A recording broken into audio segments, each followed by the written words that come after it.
aja yang bisa aku sampaikan untuk hari ini dan buat teman-teman di sini semangat semua. Semoga hari ini bermanfaat. Saya akan berikan ke Pak Ashar untuk dilanjutkan materinya. Silakan Pak Ashar. Thank you, Mar. Assalamualaikum warahmatullahi wabarakatuh. Waalaikumsalam warahmatullahi wabarakatuh. Terima kasih untuk kehadirannya. Hari ini merupakan jadi sesi terakhir ya. Jadi saya langsung masuk dulu ke slide.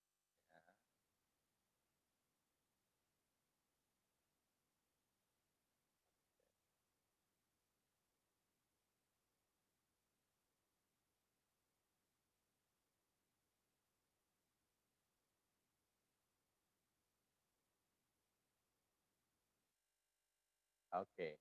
Nah, oh tunggu, ada yang kurang. Saya lupa bawa ini clicker supaya biar bebas bergerak.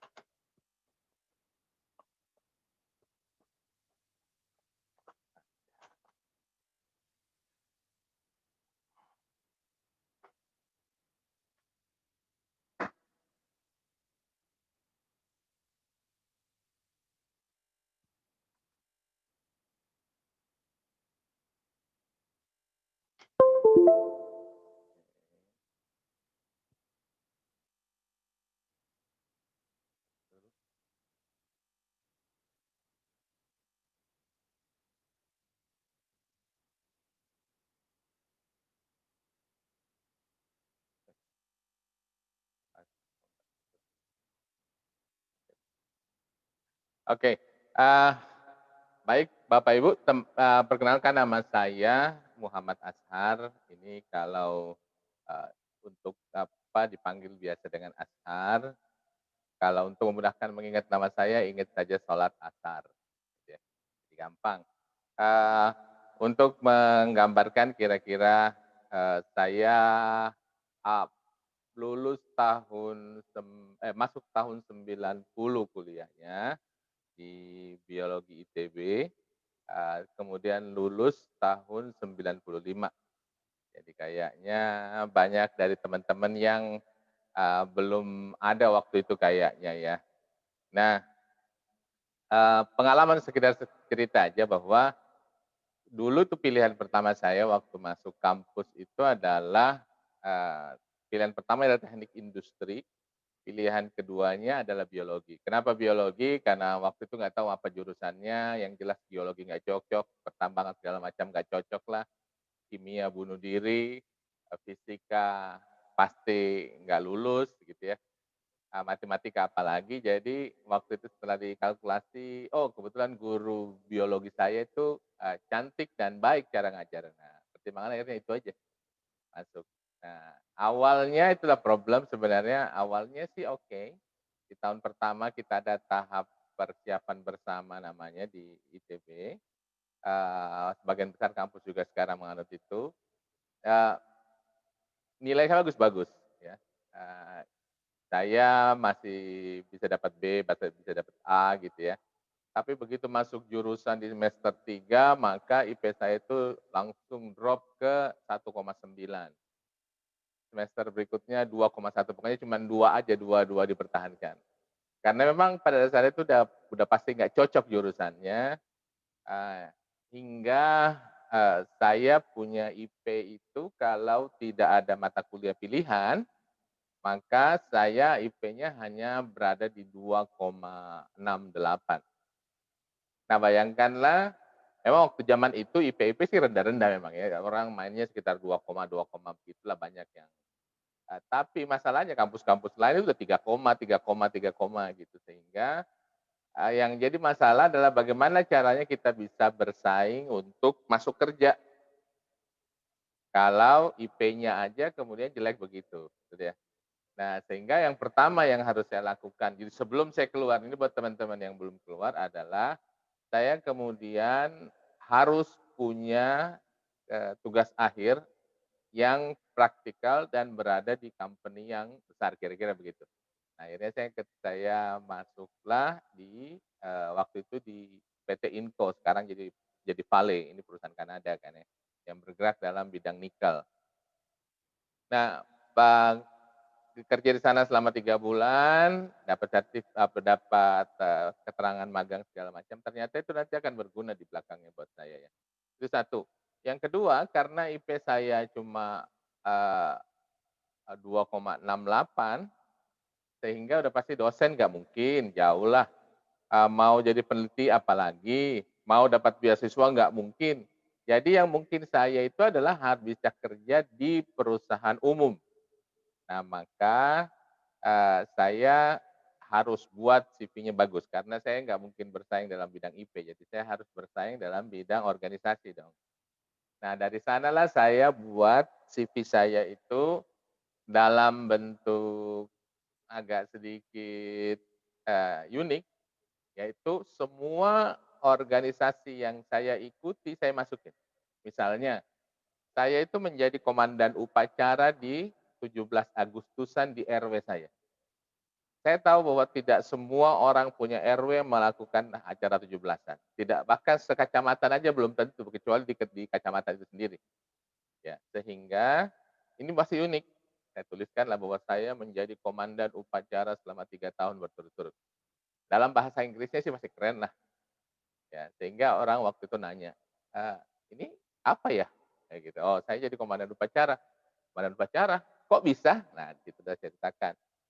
Yang kemarin Bang Angga cerita itu bahwa apa keunggulannya gitu ya, apa, plusnya, apa karena pertama kan kalau untuk menjadi komandan upacara, maka kita harus pede.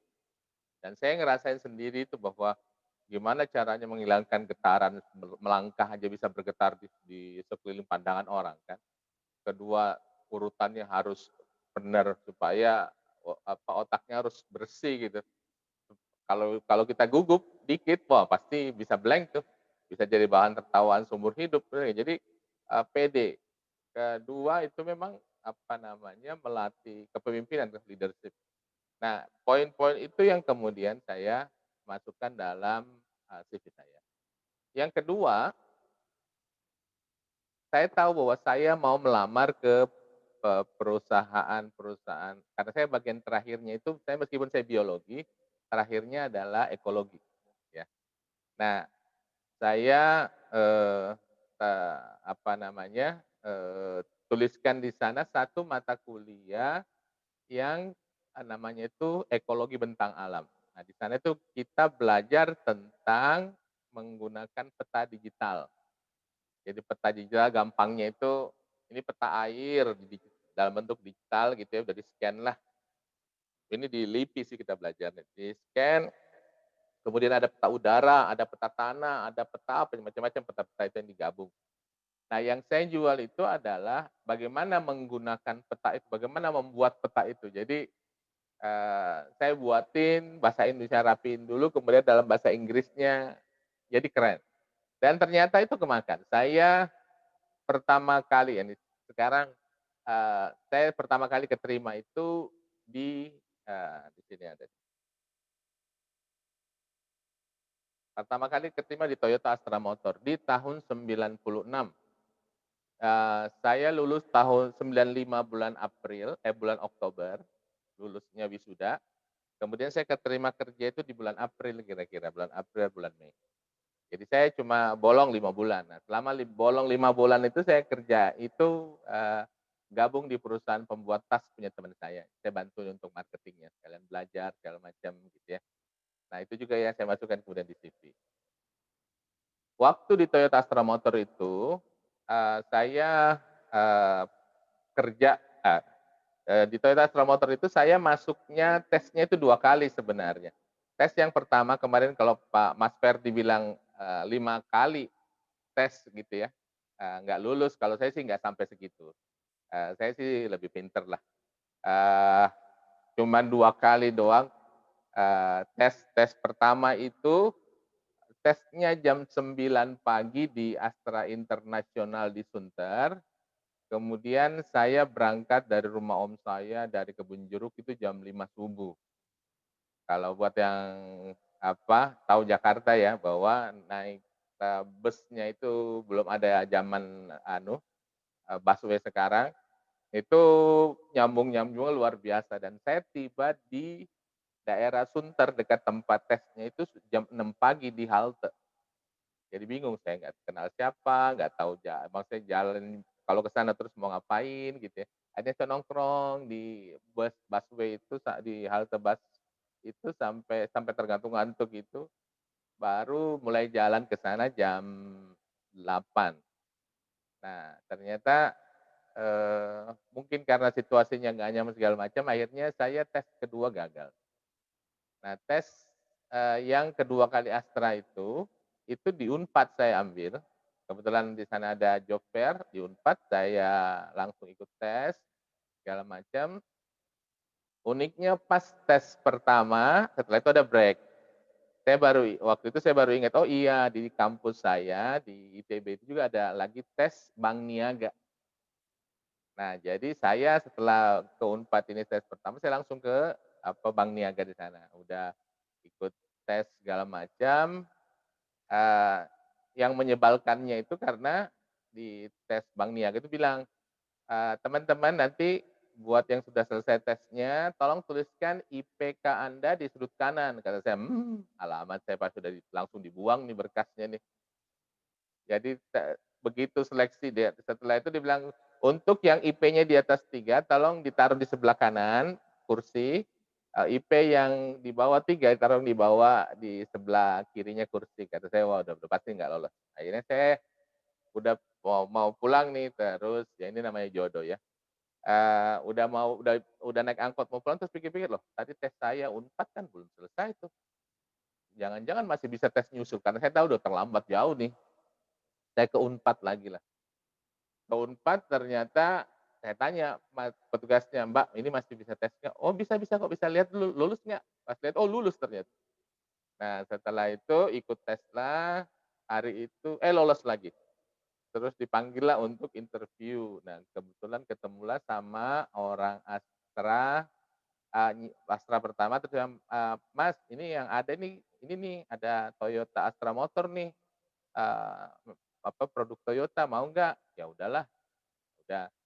Nah, hari itu saya bersaing dengan 1 orang, itu satu yang IP-nya 3,25 dan satu saya sendiri 2,68. Jadi secara teori mestinya sih saya gugur gitu ya.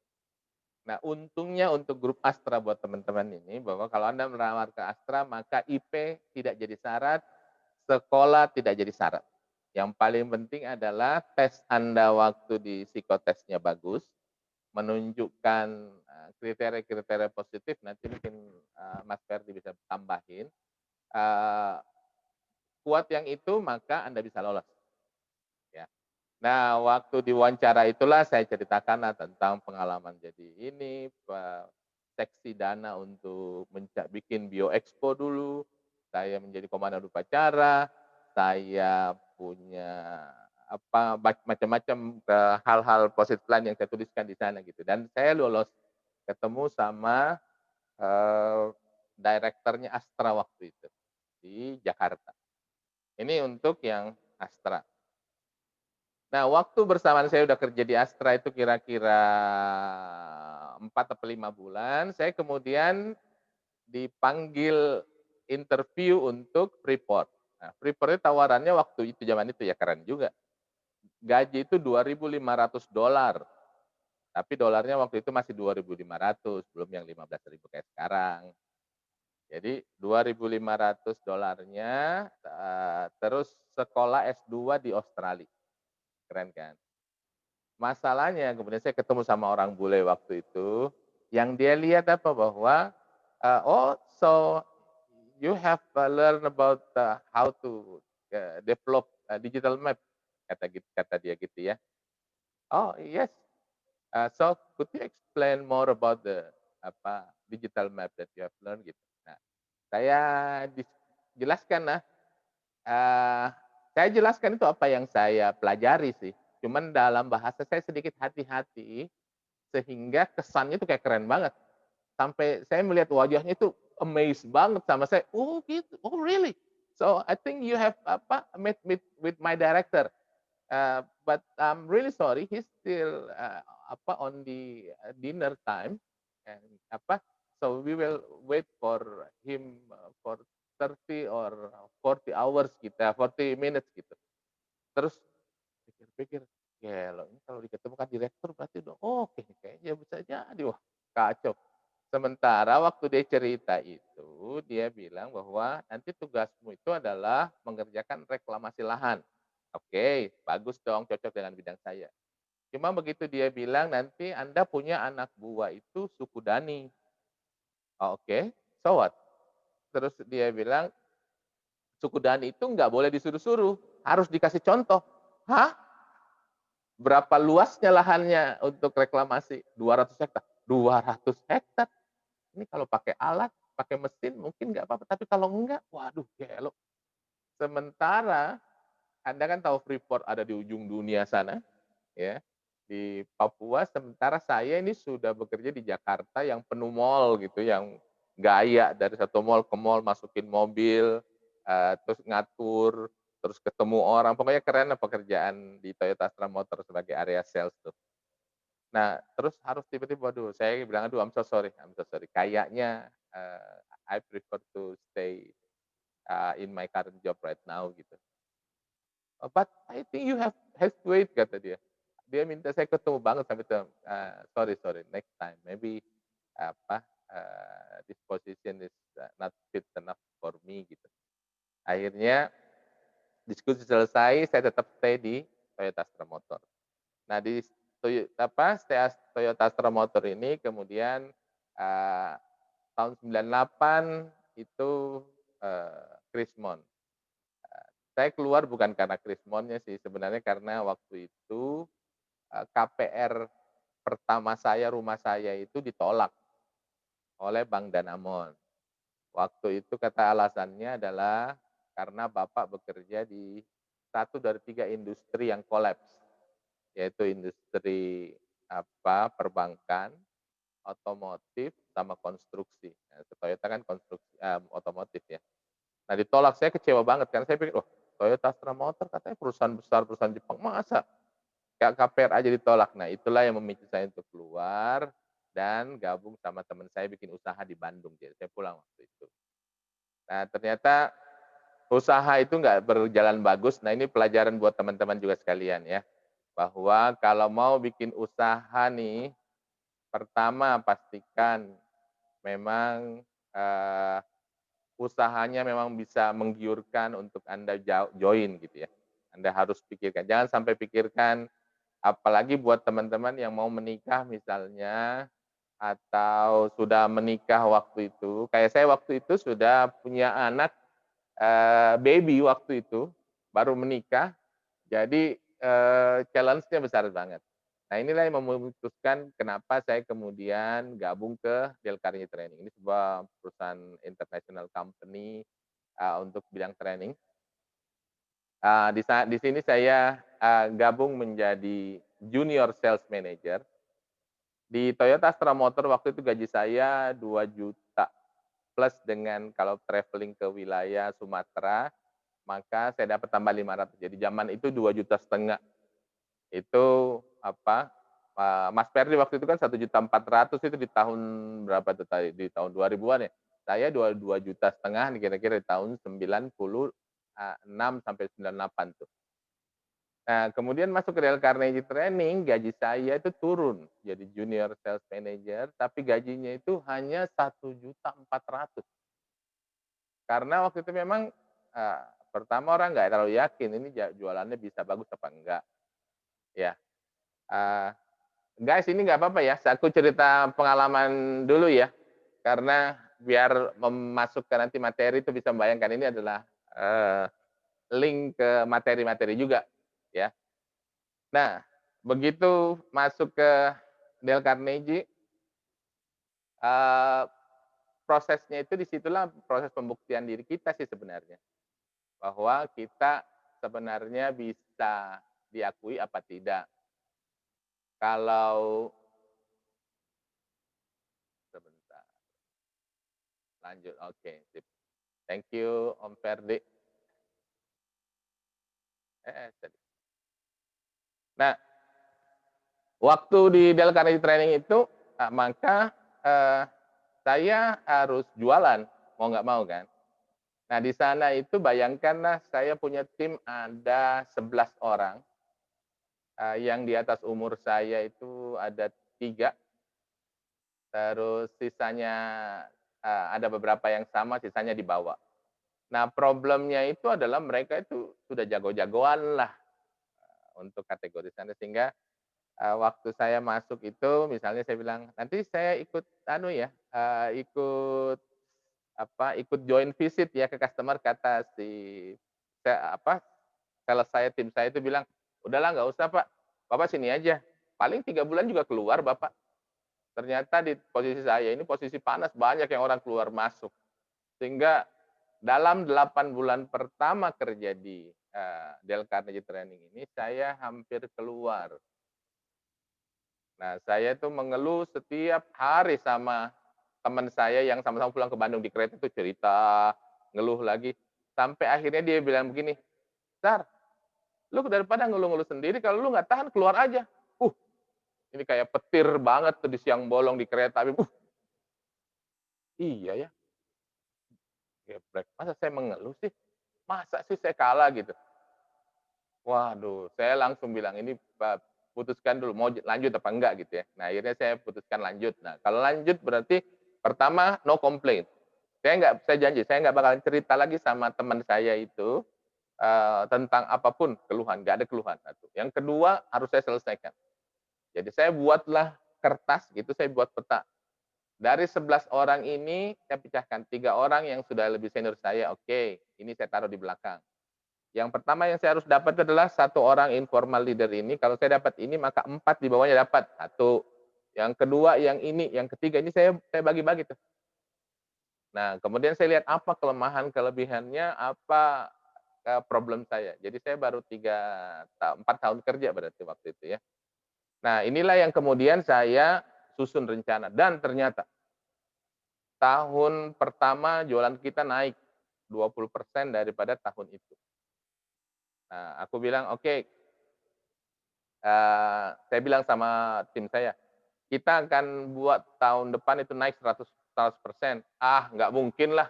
"Tenang aja, kita akan bikin insentif khusus untuk sales," gitu ya. Terus kata komennya anak buah saya, "Alah, lu kalau memang jagoan, kalau bener nih insentifnya jalan," kata dia, "saya akan ikut tunduk sama lu, apa kata lu deh," gitu. Nah, ini orang yang benar-benar yang paling mengganggu orang ini, tapi dia jujur, dia fair gitu. Nah, ini yang kemudian membuat, oke, saya maju ke bos saya yakinkan segala macam. Ternyata proposalnya disetujui. Nah, tahun itu pertama kali kita ada insentif yang berbeda. Dan penjualan saya naik, tahun kedua itu naik 100%, tahun ketiga naik 100%. Nah, tahun keempat itu Ya, pasar aman. aman. Oke. Berarti, sebentar ini share room, ini lagi saya, oh ini dia. Ada di layar? Ada, Pak. Aman ya? Nah, tadi akhirnya kami bisa sampai jalan-jalan, apa namanya, sampai ke Bangkok, Singapura, Malaysia, Bali mah udah sering banget lah. Dan waktu itu gaji saya tadi 2,5 juta di sana. Tahun pertama, bulan pertama gaji saya 1,4 itu di Dale Carnegie Training, betul ya. Kemudian saya di tahun ke-6 gaji saya itu udah 60 juta. Jadi gaji sales manajernya plus dengan trainer, karena saya sudah menjadi trainer di sini. Jadi bayangkanlah gaji itu, uang itu bisa Anda dapat kalau Anda mengerjakan pekerjaan Anda dengan baik. Jadi gaji mah nanti Anda pikirkan, ya kalau bekerja. Karena terbukti bahwa saya gaji 1,4, 250 waktu itu, tahun kedua itu naik jadi 2,5 kalau nggak salah. Di tahun ketiga itu sudah naik sampai 10, 15, kemudian terakhir itu sudah 60. Nah, tapi waktu itu tahun Maret 2011 ini sudah di bulan Maret 2010 akhir sebenarnya saya udah, gelisah lah bahwa, pertama saya merasa ngajar-ngajar terus-terusan ini tapi kok ada yang kosong ya, maksudnya rasanya dasarnya itu kita ngomong-ngomong doang tanpa ngelihat nggak pernah ngerasain pekerjaan itu. Kita kita ngajar manajer misalnya harus begini, tapi kayaknya, saya ngerasain manajernya paling di perusahaan ini doang, nggak pernah perusahaan lain gitu. Dan itu yang mendasari saya pindah, akhirnya di bulan Maret dan enaknya kalau punya teman ya, saya punya teman-teman di Toyota Astra Motor itu, salah satunya kemudian itu menjadi CEO-nya di Auto 2000. Nah, karena meskipun kan di Toyota saya temennya kan cuma sebentar ya, paling cuma 3 tahun ya, tapi saya ketemu orang, ngobrol sama orang itu deket-deket. Dan ternyata begitu saya kirim, waktu itu belum ada WA, saya SMS waktu itu, teman saya ini kemudian, "Bos, ada posisi nggak di Auto 2000?" Nah, inilah yang kemudian dia bilang, "Ya udah kirim lamaran lu aja, Sar." Lamaran, kemudian setelah itu 4 hari kemudian saya dipanggil untuk interview, sama direktur. Direkturnya langsung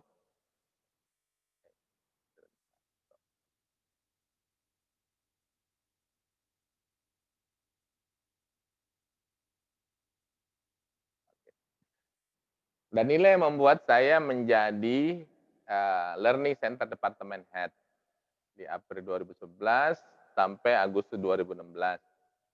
Kita disuruh bangun sebuah learning center. Nah, disinilah awal saya ketemu sama teman-teman saya, Mas Ferdi sama Bang Angga. Disinilah. Untuk Anda ketahui bahwa 2 orang ini adalah, saya dititipin sama bos saya waktu itu, Pak Jody namanya chief-nya, dia bilang, "Sar, gua titip 2 orang ini sama lu ya, lu harus kembangkan orang ini," katanya. "Siapa tuh?" "Itu, Ferdi sama Angga." Nah, ini ada yang disebut dengan talent di Auto 2000 ini, karena mereka cerdas-cerdas, karena Anda lihat sendiri yang rasanya diskusi gitu. Eee, karena mereka cerdas, saya sebagai bosnya juga ya harus lebih cerdas lah dari mereka dan memang begitulah kenyataan. Eee, peace ya, Fer. Saya, Angga, sama Ferdi ini ya biasa aja bercanda santai-santai gitu ya. Karena yang kita mau bangun ini adalah, bagaimana cara membangun, learning center ini diakui oleh, Auto 2000 secara keseluruhan. Jumlah karyawan waktu itu besar sekali untuk Auto 2000, karena membawahi termasuk Tunas, Astrido, Plaza itu, jumlahnya itu sampai 12.000 zaman itu. Sehingga kita learning center-nya luar biasa untuk kita jalanin kelasnya gitu ya. Nah, dalam proses ini, di sini saya, ketemu juga sama Rizka, tantenya Rizka, Ibu Novi itu tim saya juga, sama kita, bertiga, berempat, di sana sih total karyawannya sih cukup banyak ya, ada 26-an gitulah kira-kira, ya. Nah, setelah dari learning center Auto 2000 ini, saya kemudian, diajak sama chief marketingnya Auto 2000, kemudian kebetulan dia diangkat menjadi vice president di Toyota Astra Motor. Nah, dia bilang, "Sar, lu gabung sama gue ya ke Toyota." Ya udahlah, maka kali kedua saya masuk di Toyota Astra Motor tuh. Pertama sih saya masuk ke Toyota Training Center, tapi kayaknya nggak terlalu pas sama bosnya waktu itu, terus kemudian saya dipindahkan ke, Customer Relation Manager. Nah, di sinilah saya sampai 2019, eee, sebelum saya gabung ke jadi division head di grup otomotif juga, itu perusahaannya punya Pak JK, Yusuf Kalla di Makassar, saya gabung di sana selama setahun. Setelah itu akhirnya saya kembali ke sini berkumpul sama keluarga saya, karena saya ini rumah di Bandung, jadi meskipun saya kerja di, Toyota Astra Motor, dan karena sampai kembali ke Toyota Astra Motor lagi, saya bolak-balik setiap, hari Jumat malam saya pasti pulang. Dengan rekor seperti itu dari bulan, tahun 96 itu rekor tabrakan mobil hancur itu ada berapa? Satu hancur banget, dua penyok kiri kanan gitu, pokoknya di ini, karena ketiduran di mobil, nabrak mobil lain, apa gitu saking capeknya ya. Ini adalah suka duka untuk yang keluarga jarak jauh ya. Nah sekarang akhirnya saya berkumpul sama keluarga saya kembali di Bandung, jadi bisa lebih bebas. Oke, nah itu sekelumit kisah saya. Saya melingkan kembali apa yang kita latihkan kemarin. Di waktu Mas Angga itu tadi, Pak Amar udah bahas tadi, kita bahas tentang bagaimana untuk membuat CV-nya. Tadi saya bilang bahwa, eee, mungkin pertanyaan yang perlu dipikirkan sekarang adalah, perusahaan manakah yang sudah Anda targetkan? Satu, Anda harus buat list tuh ya, list dulu, eee, setelah Anda punya list-nya, maka kemudian, Anda harus mulai mengirim CV Anda. Kalau dulu saya mengirimkan fisik, ya, kalau kakak saya mengajarkan dulu saya itu adalah, karena banyak sekali lembar, maka Anda harus melakukan diferensiasi terhadap CV yang lain. Sehingga kalau saya ngelihat punya CV kakak saya itu, kertasnya itu bukan kertas A4, dia beli kertas khusus. Supaya begitu datang, dikeluarkan, kan amplopnya dibuka semua tuh, disusun-susun berkasnya. Maka kalau semua kertas putih, dia muncul sendiri kertas berwarna agak coklatan. Kedua, foto. Fotonya dia bikin foto yang agak lebih keren gitu tampilannya, dia ambil angle-angle-nya mana yang bagus gitu ya, kayak Anda lah kalau mau bikin selfie-selfie begitu, maka itu yang Anda ambil. Karena semua orang suka, wajah yang cantik apa cakep. Semua orang, itu naturalnya gitu ya.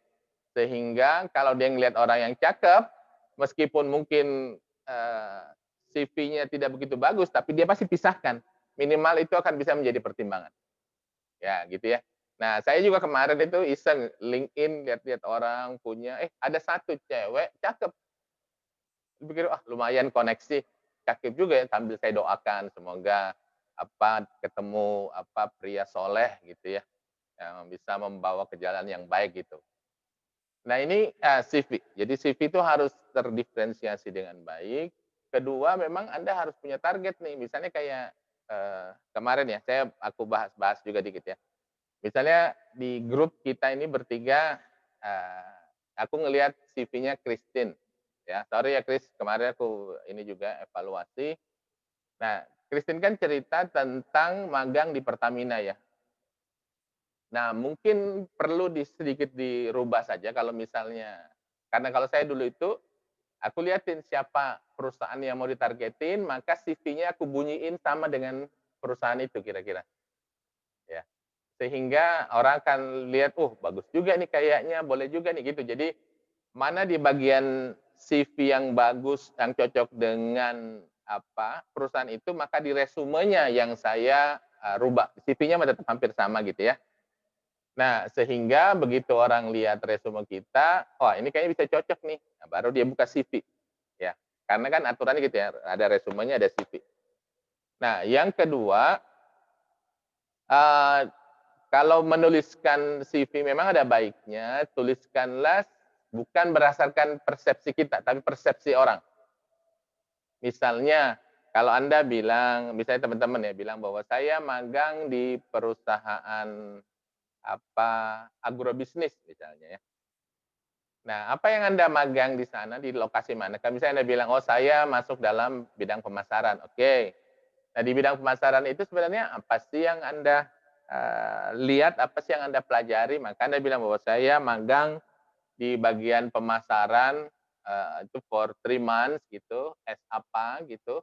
Nah, setelah itu Anda sebutkanlah bahwa di situ saya tahu tentang bagaimana berkomunikasi, bernegosiasi sama customer. Kemudian saya tahu proses jualan secara total misalnya begini. Nah, ini kalau kita mau dari aspek penjualan, ya. Tapi kalau kita dalam aspek produksi, maka kita bilang bahwa di pemasaran itu maka unsur, produksi barang yang bagus ternyata saya tahu bahwa barang yang bagus ini akan membuat harga kemudian bisa menjadi degrading dalam beberapa kategori, misalnya gitu ya. Nah, sehingga orang akan melihat bahwa kita punya perspektif luas tentang bisnis itu, bukan tentang pekerjaannya, bukan. Bukan kita bilang bahwa saya, terlibat dalam bidang ini, sebagai ini, bukan cukup itu. Bahkan dugaan ini saya ini ya, kalau Anda bisa menganalisis posisi itu bahkan misalnya dia bilang bahwa, "Oh ternyata, saya melihat bahwa ada gap pasar yang belum digarap oleh company ini karena keterbatasan apa." Nah, orang nanti melihat, "Oh, ternyata orang ini bisa menganalisis dengan baik nih." Nah, ini yang kemudian akan membuat, bisa lebih tajam gitu, eee, apa namanya, dalam membuat CV-nya, itu satu ya. Nah, kemarin Mas Ferdi itu kan juga bahas tentang mastering di interview. Nah, Mas Ferdi kemarin udah bahas tentang, prosesnya ini, maka, kalau saya tambahannya dari Mas Ferdi ini adalah pastikan memang Anda tampil good looking, even itu Anda dalam Zoom, ya. Kalau Anda lihat saya kan, misalnya kalau Anda lihat antara posisinya Ammar sama posisi saya agak lebih jauh dari layar dibandingkan Ammar, betul ya? Nah, ini kenapa bisa terjadi? Karena saya menggunakan kamera tambahan, saya menggunakan aplikasi Droid Cam supaya tampilan gambar saya itu bisa saya atur, angle-nya. Sehingga kalau saya mau tampilnya bagus, mau liatin gimana itu bisa lebih bebas, ya. Dalam hal ini sebenarnya saya berusaha supaya gambar saya tidak menutupi gambar tulisan di belakang, jadi bisa lebih enak gitu, maka saya menggunakan kamera tambahan. Ini salah satu teknik, satu. Kedua, supaya Anda tampil good looking maka, dress properly gitu ya. Tampil apalagi nanti Anda harus ketemu langsung misalnya, maka ini penampilan jadi penting. Kenapa? Karena, kemarin, Mas Ferdi bilang bahwa ada yang bau ketek misalnya gitu ya, itu akan mengganggu konsentrasi orang tuh. Itu kalau dia nggak jaga-jaga banget teknisnya pasti dicoret, karena dia sudah punya negative side duluan. Nah, untuk itu, itu tampilan jadi penting. Terus yang ketiga, pada saat Anda, interview nih, maka eye contact Anda ini akan jadi penting. Kenapa? Karena kalau Anda sendiri, nggak ngelihat orangnya, baik di Zoom meeting kan kita bisa lihat ya, di Zoom meeting kita ngelihat orang, atau langsung, maka orang kan dianggap nggak percaya diri, ya. Dan waktu Anda cerita ada baiknya Anda harus ekspresif, Anda harus menggunakan gesture Anda gitu dengan baik, supaya orang melihat bahwa Anda itu bisa menceritakan dengan lebih menarik, ya. Nah ini, bagian-bagian yang perlu Anda tampilkan di sini. Dan yang terakhir kalau dari saya, kalau untuk yang interview, maka ada baiknya Anda tampil apa adanya, namun pilih kata-kata, pilih kata-kata. Misalnya pertanyaan yang ini, "Apakah kelemahan Anda?" gitu. Kalau Anda bilang, "Saya ini, kadang-kadang mengerjakan pekerjaannya nggak tuntas," udah dicoret. Di mana ada pekerjaan di kantor yang nggak tuntas, sudah pasti harus tuntas, benar nggak?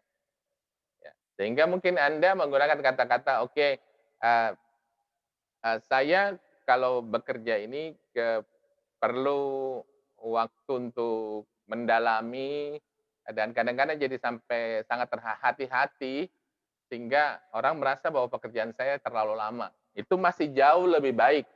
Anda cuma pesannya di sana bahwa, "Oh, Anda lamban, tapi hati-hati," kira-kira begitu. Jadi, diksi, pemilihan kata-kata itu akan menjadi penting, pada saat nanti Anda, interview, gitu ya. Nah, eee, ini yang di bagian saya, ini adalah setelah Anda join ceritanya nih.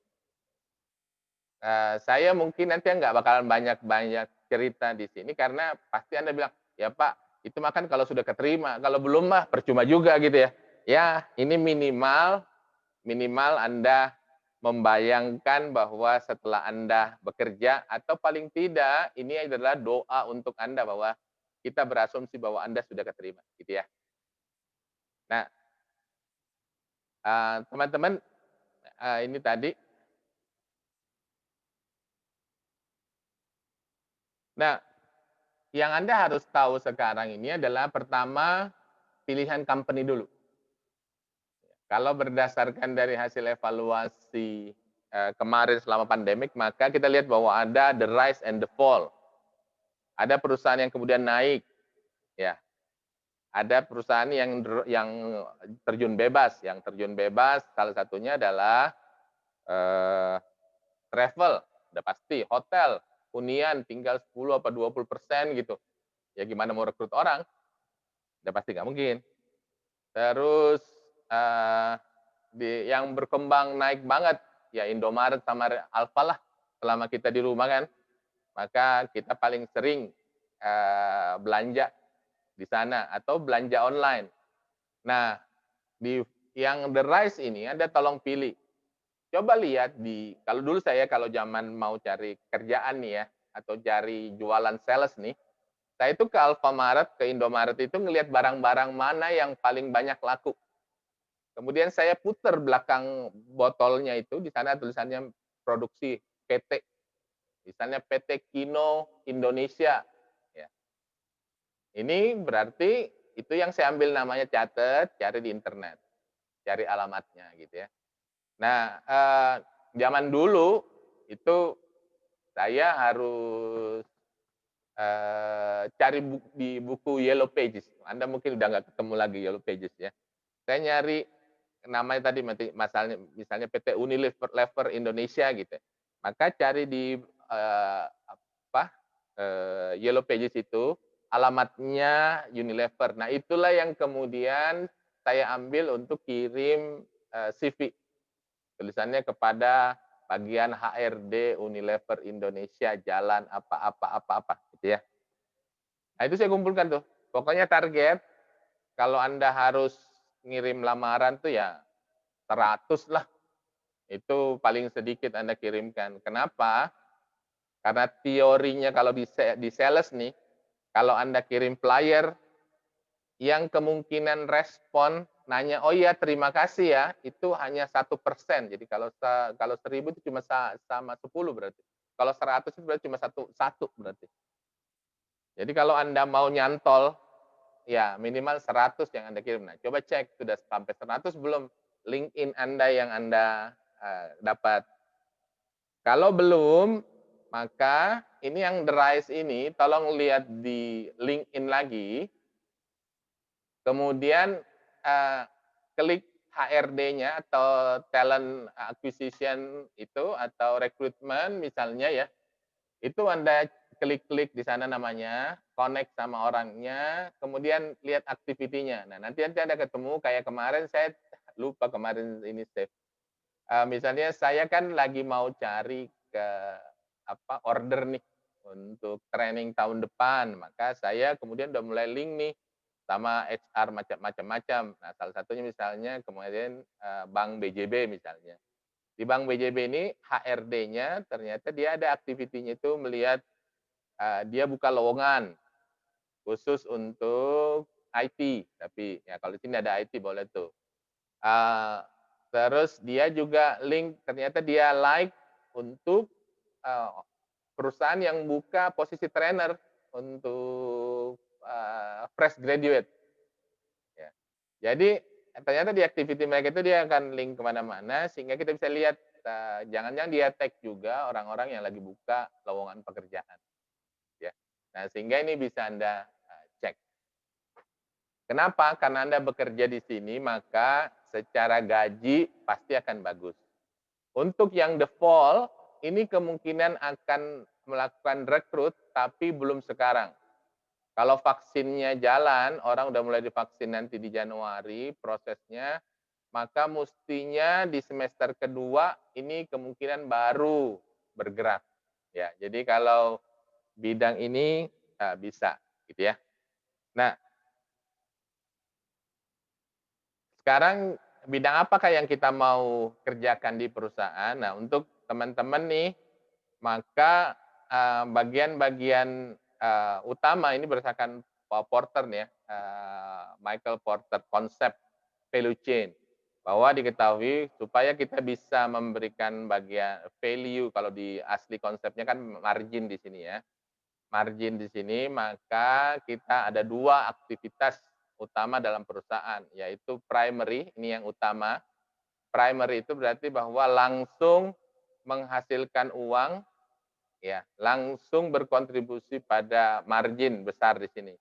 Yang kedua adalah support, activity ini yang di bawah, mulai dari procurement sama firm infrastructure. Ini adalah yang tidak langsung memberikan kontribusi margin, ya. Kalau dalam bahasa ekonominya ini adalah, direct cost sama revenue, kalau ini adalah indirect cost biasanya, ya. Nah, ini biasanya bagian-bagian yang paling gampang dipotong pada saat situasi begini adalah yang bagian bawah. Yang ini biasanya hanya diganti, dirubah shift-nya segala macam, ini kerangka-rangka karena langsung mempengaruhi pendapatan soalnya, ya. Nah, bagian apakah? Nah, inbound logistik ini adalah, bahan baku untuk pembuatan, produk. Misalnya kalau kayak yang gampang yang kelihatan mobil. Untuk membuat mobil itu berarti kan ada plat baja, ada rangka bodi mobil, ya, ada lampu, ada, lampu sen, ada kaca. Nah, ini adalah inbound logistik, ini pemindahan sektor-sektor ini. Nah, operation ini adalah bagian untuk merakit, ya. Nah, eee, biasanya kalau kayak Kristin misalnya industri kimia itu di operation ini yang kemarin Pertamina itu ada di sini operation itu. Nah, outbound logistik ini adalah transportasi dari hasil produk ini menuju ke customer. Ya, ini outbound logistik. Ini biasanya logistiknya bisa jadi pakai di dalam intern mereka sendiri pengantaran, atau pakai vendor pihak ketiga untuk pengantaran. Nah, bagian marketing and sales kita tahulah ini marketing itu adalah yang merencanakan untuk penjualannya, konsep penjualan produknya, mau dijual harga berapa, di mana, bagaimana prosesnya, bagaimana strategi pemasarannya, bagaimana promosinya, ini marketing. Kalau sales adalah penjualan. Ini adalah orang yang langsung day to day sales untuk ke customer. Ya, kalau, yang Anda ketemu kalau penjual mobil yang di pameran-pameran itu adalah sales, ya. Nah, kadang-kadang ada orang yang karena malu sales namanya jadi marketing gitu ya, padahal sama aja, sales gitu ya. Marketing itu adalah memarketkan gitu ya, jadi produk dipindahkan ke market. Nah, gimana caranya itu strateginya 5P, 7P kalau Anda sudah belajar marketing lah, ya. Nah, ini adalah service, service ini pelayanan.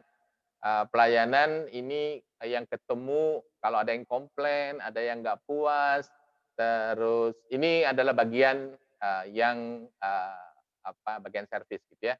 Nah, saya dulu bekerja di Toyota di bagian sini, saya bekerja dulu di Toyota di bagian sini, kalau di Dale Carnegie saya adalah bagian sales manajernya otomatis gitu ya. Di bagian lain saya enggak.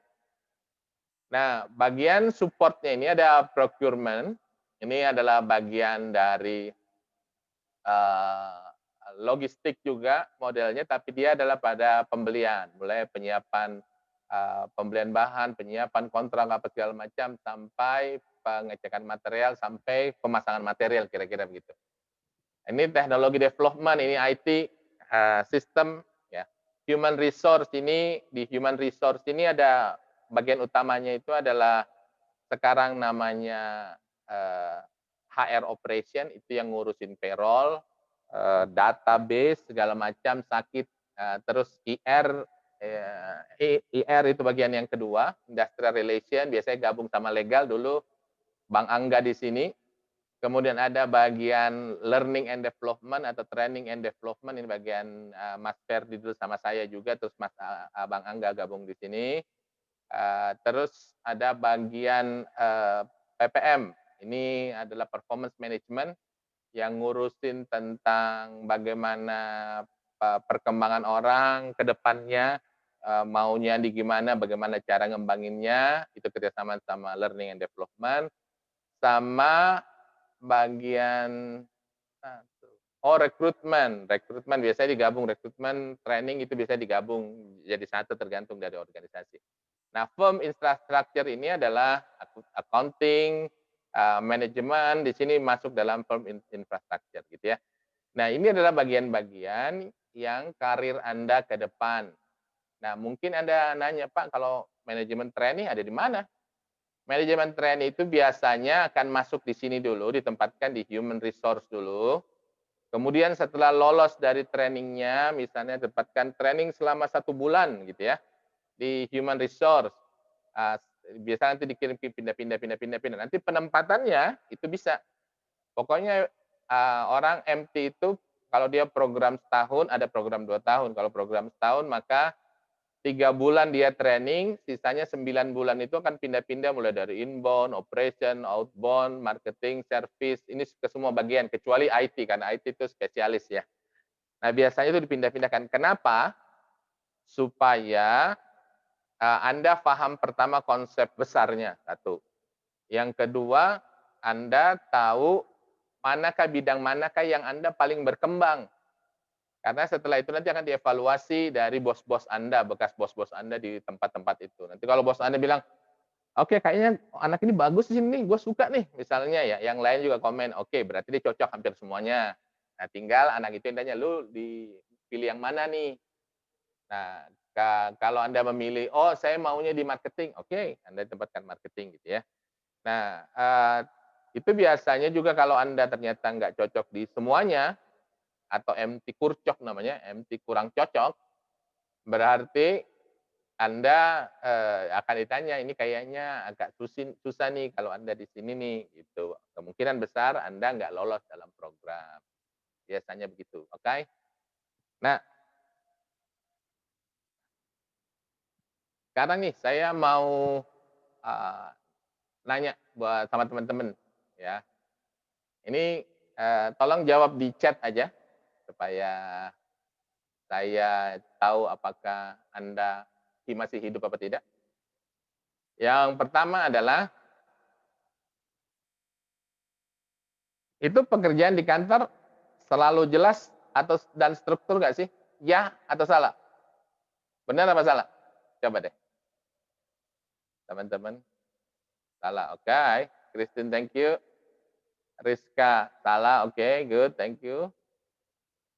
Angga, oke, benar, oke, good. Dari Dini, salah, oke. Bunga, salah, oke. Oke, yang lain? Oke. Sebagian besar semua salah kecuali Bang Angga. Bang Angga boleh bantu komen? Oh benar benar salah. Oke. Oke. Ya, jadi perlu diketahui bahwa di kantor itu nggak kayak tugas akhir. Kalau tugas akhir itu kita kerjakan disuruh tugas akhirnya A, ya A doang. Nggak mungkin dikasih A plus B, nggak mungkin. Kalau ada begitu biasanya itu proyek dosen. Ya. Kalau di kantor enggak. Jadi memang harus tidak ada yang jelas batasannya. Kadang-kadang, "Pak, bukannya itu pekerjaannya sini." Udah lu kerjain dulu aja. Yang penting lu ngerti nggak pekerjaannya gitu ya. Sehingga eee, di dunia kantor itu pasti beda sama di dunia kita di kampus. Itu dulu ya. Nah, sekarang yang kedua, thank you. Di kantor selalu ada kesempatan kedua nggak sih? Salah apa benar? Ada kesempatan kedua nggak? Kita kan selalu bilang, there is always a second chance, Pak. Apakah benar nggak di kantor begitu nggak? Oke, teman-teman? Tidak juga, oke. Berarti nggak ada ya. Oh, kadang, oke. Yang lain?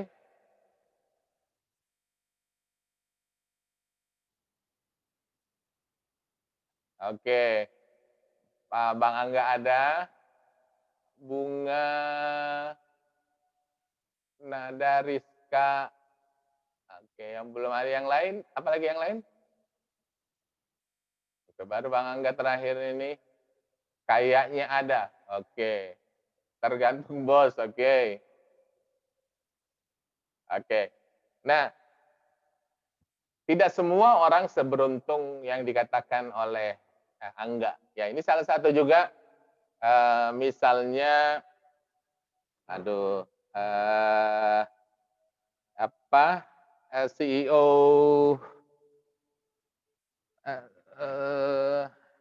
former CEO-nya dari kenapa jadi lupa? GA. Siapa, Kak? Former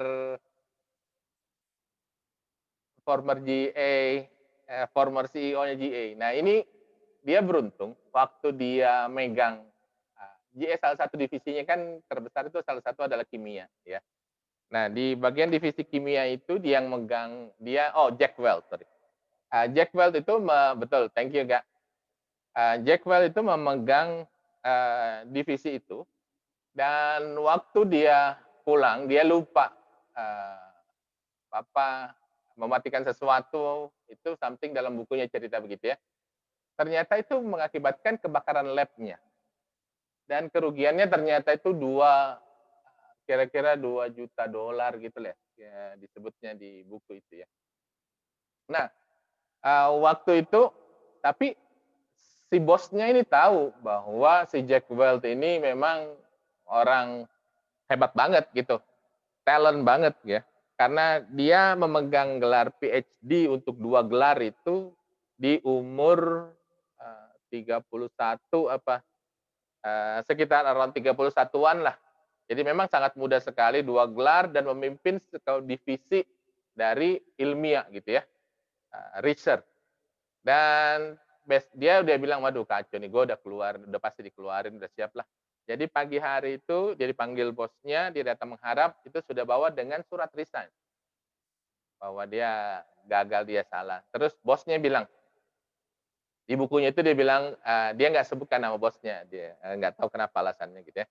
Nah, terus dia bilang bahwa, Pak, saya salah Pak, saya bertanggung jawab untuk kesalahan segala macam, dan saya sudah siapkan surat pengunduran diri saya. Terus kata bosnya, berapa kerugian yang kita derita? Saya bilang, almost 2 million Pak. Oke. Apa yang kamu pelajari dari sana? Ternyata bahwa seharusnya A, B, C, D gitu kira-kira ya. Nah, kemudian oke, ya udah. Kalau kamu udah tahu pelajaran yang kamu penting, ya udah kembali ke kantor kamu. Jadi hari itu enggak dipecat. Enggak. Tapi tidak semua orang begitu. Banyak orang yang kemudian dalam pengalaman saya termasuk ini adalah langsung begitu kesalahan pertama, apalagi Anda diincer misalnya gitu ya, maka Anda nggak punya kesempatan kedua. Kalau di kampus Anda selalu punya kesempatan kedua. Bilang aja, nanti kita bantu kok. Ini aja, maju aja lagi ke dosen, masih begitu ya. Tapi kalau yang di kantor tidak. Ya. Yang ketiga, ini selalu ada penghargaan dari hasil usaha Anda. Dihargai nggak sih hasil usaha kita kalau di kantor? Coba teman-teman, ada penghargaan nggak?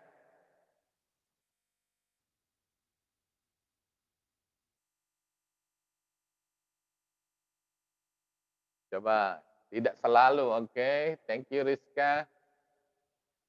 Tergantung perusahaan, oke. Thank you Christine. Tergantung bos, oke. Apa lagi?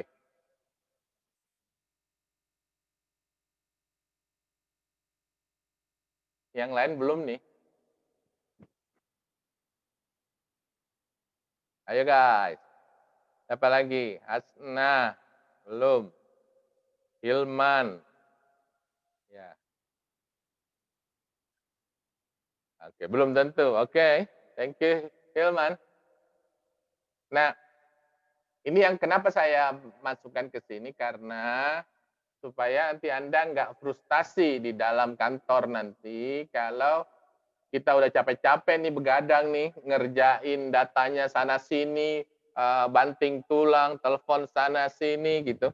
Jangan berharap tiba-tiba dia bilang, "Waduh hebat ya, terima kasih ya udah dibantu ini." Jangan sampai berharap gitu, ya. Karena saya ketemu satu manajer dulu, ini manajer dari KFC, salah satu manajer KFC ya. Waktu di kelas dulu, kemudian dia bilang sama saya, "Pak, ngapain sih kita harus hargai anak buah kita? Dia kan dibayar, Pak, udah wajar dong." Coba bayangin, manajernya aja berpikir begitu. Nah, terus saya tanya sama dia, "Pak, kalau Bapak nih kerja, terus bos Bapak bilang, 'Wah, thank you ya, lu udah bantuin gue.' Bapak perasaannya gimana?" "Ya senang lah, Pak." Nah, begitu perasaan anak buah Bapak kalau Bapak melakukan itu. Jadi bukan soal digaji apa enggak, kan Bapak tuh digaji juga toh. Tapi begitu Bapak dipuji sama atasan, kan Bapak juga senang, ya kan? Nah, ternyata penghargaan itu jadi penting. Nah, ini sekalian juga bahwa Anda pasti akan jadi bos someday, ya. Within 20 years from now, ya, Anda pasti akan jadi bos besar lah kira-kira ya. Nah, sehingga Anda belajarlah untuk menghargai orang lain. Nah, untuk diketahui, survei ini survei lama sekali bahwa kenapa anak-anak orang Asia itu lebih minderan dibandingkan dengan anak-anak Eropa sama Amerika. Karena di kita itu anak-anaknya hanya dipuji itu dari mulai bayi, mulai waktu lucu-lucunya, sampai mulai jalan-jalan gitu, sampai usia 5 tahun itu mulai dipuji. Tapi setelah itu mulai diomelin. "Kamu itu, ini pakaian kotor begini, main aja kerjanya, nggak pernah belajar, ini begini begini begini begini." Penuh dengan kritikan. Akibatnya ternyata anak-anak orang Asia itu bukan di Indonesia aja, Asia ini ternyata membuat orang nggak pede. Tes IQ, tes matematika, tes kecerdasan fisika, kalau kita lihat kan juara olimpiade matematika sebagian besar dari Asia, olimpiade biologi, kimia, fisika sebagian besar dari Asia. Tapi kalau disuruh ngomong nggak berani. Nah, ini problemnya karena kita nggak pernah dihargai. Nah, belajarlah nanti kalau sampai jadi bos itu untuk menghargai orang lain, ya. Nah, yang keempat, ini komen lagi teman-teman, sampai 5 pertanyaan kalau nggak salah ini. Masuk dunia kerja ini sama dengan berhenti belajar nggak sih? True or false? Ini tolong dijawab dulu. Tunggu sebentar, ada berita kayaknya.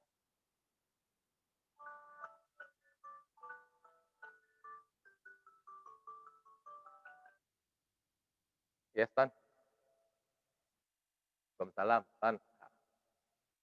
Aku lagi iya, aku lagi online. Jadi nggak? Jadi ketemu nggak? Oh, belum ada sih mobilnya juga, istriku lagi pakai. Nanti aku telepon kalau udah ada ya.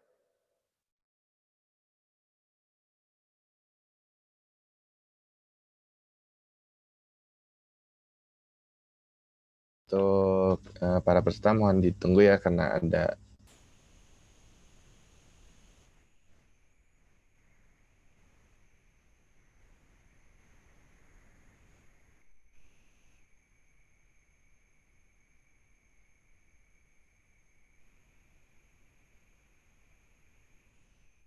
Oke. aman. Nah, jawabannya tadi mana? Salah. Big no. Oke, enggak. Waduh, oke, setuju ya. Bahwa belajar sampai akhir hayat ya. Kalau orang ini juga bilang, pepatah bilang, belajarlah tuntutlah ilmu sampai ke negeri Cina. Ya. Jadi memang jangan sampai belajar dan ini pesan-pesan ya, ini pelajar dari saya sendiri ya. Waktu saya kerja,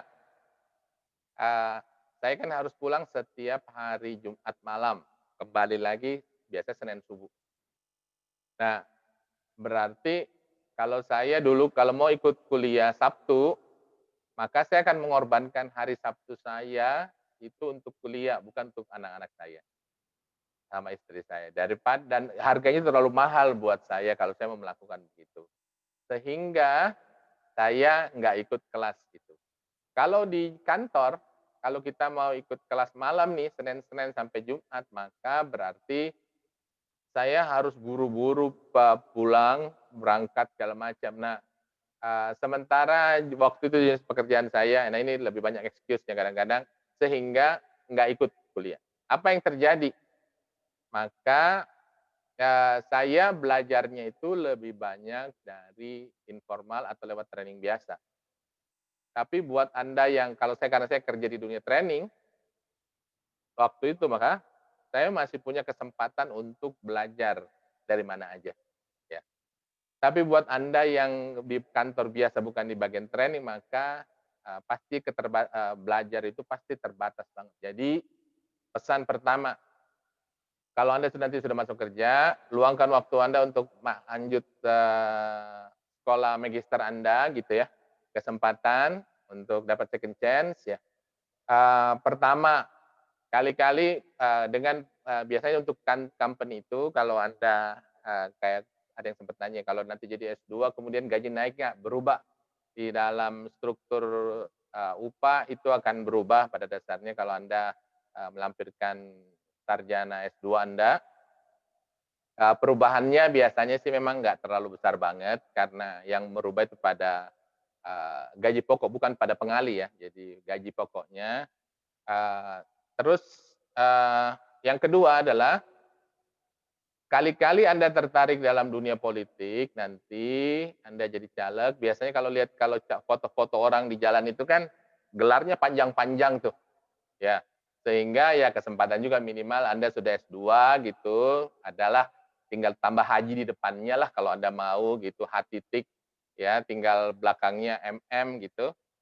Atau yang ketiga adalah once nanti Anda memutuskan untuk jadi spesialis, maka Anda bisa menggunakan itu jalur, pendidikan Anda sebagai bagian dari spesialisasi Anda. Misalnya kayak Mas Ferdi, dia seorang, psikolog, lanjut lagi jadi psikopat gitu ya, sehingga, eee, dia bisa lebih fokus ke dalam. Jadi kalau nanti dia mau dirikan lembaga segala macam pun juga nggak kesulitan, betul ya? Jadi, dia udah punya profesi. Nah, selain itu, sekolah yang Anda bisa dapatkan itu sebenarnya adalah lewat, practical-practical, course, yang related to your job nanti. Misalnya ya, kalau kayak human relation itu, maka kayak, Mas Ferdi belakang itu kan ada CHRP ya, jadi itu Certified Human Resource Program. Itu adalah, short course yang, meskipun secara formal, tidak diakuin, tapi untuk di keprofesian itu jadi penting. Karena saya, sudah melihat itu, misalnya dia butuhkan, sekolah dari reputable university atau dia punya, sertifikasi profesi. Ya. Jadi, Anda bisa menggunakan ini sebagai kesempatan. Jadi, belajar sebanyak-banyaknya. Nah, yang kedua, bagian yang kedua selain pendidikan ini adalah selama 5 tahun Anda bekerja, ini sarannya, jangan lihat gaji, jangan lihat gaji. Jadikanlah ini sarana untuk Anda belajar, meng-upgrade diri Anda benar-benar gitu. Karena setelah 5 tahun kedua, maka uang itu akan mengikut Anda. Ya. Kalau saya melihat misalnya kayak situasi ini dari Mas Angga sekarang, dulu waktu masih di Oto 2000, ya benar-benar dia gunakan untuk belajar. Begitu kemudian pindah, dia udah punya, pendapatan luar biasa gitu ya. Nanti Anda bisa tanya sendiri sama Bang Angga. Nah, terakhir ya, terakhir ini kita bisa langsung sukses nggak sih? Kalau masuk kerja langsung bisa jadi rising star nggak? Bisa sukses langsung nggak, teman-teman?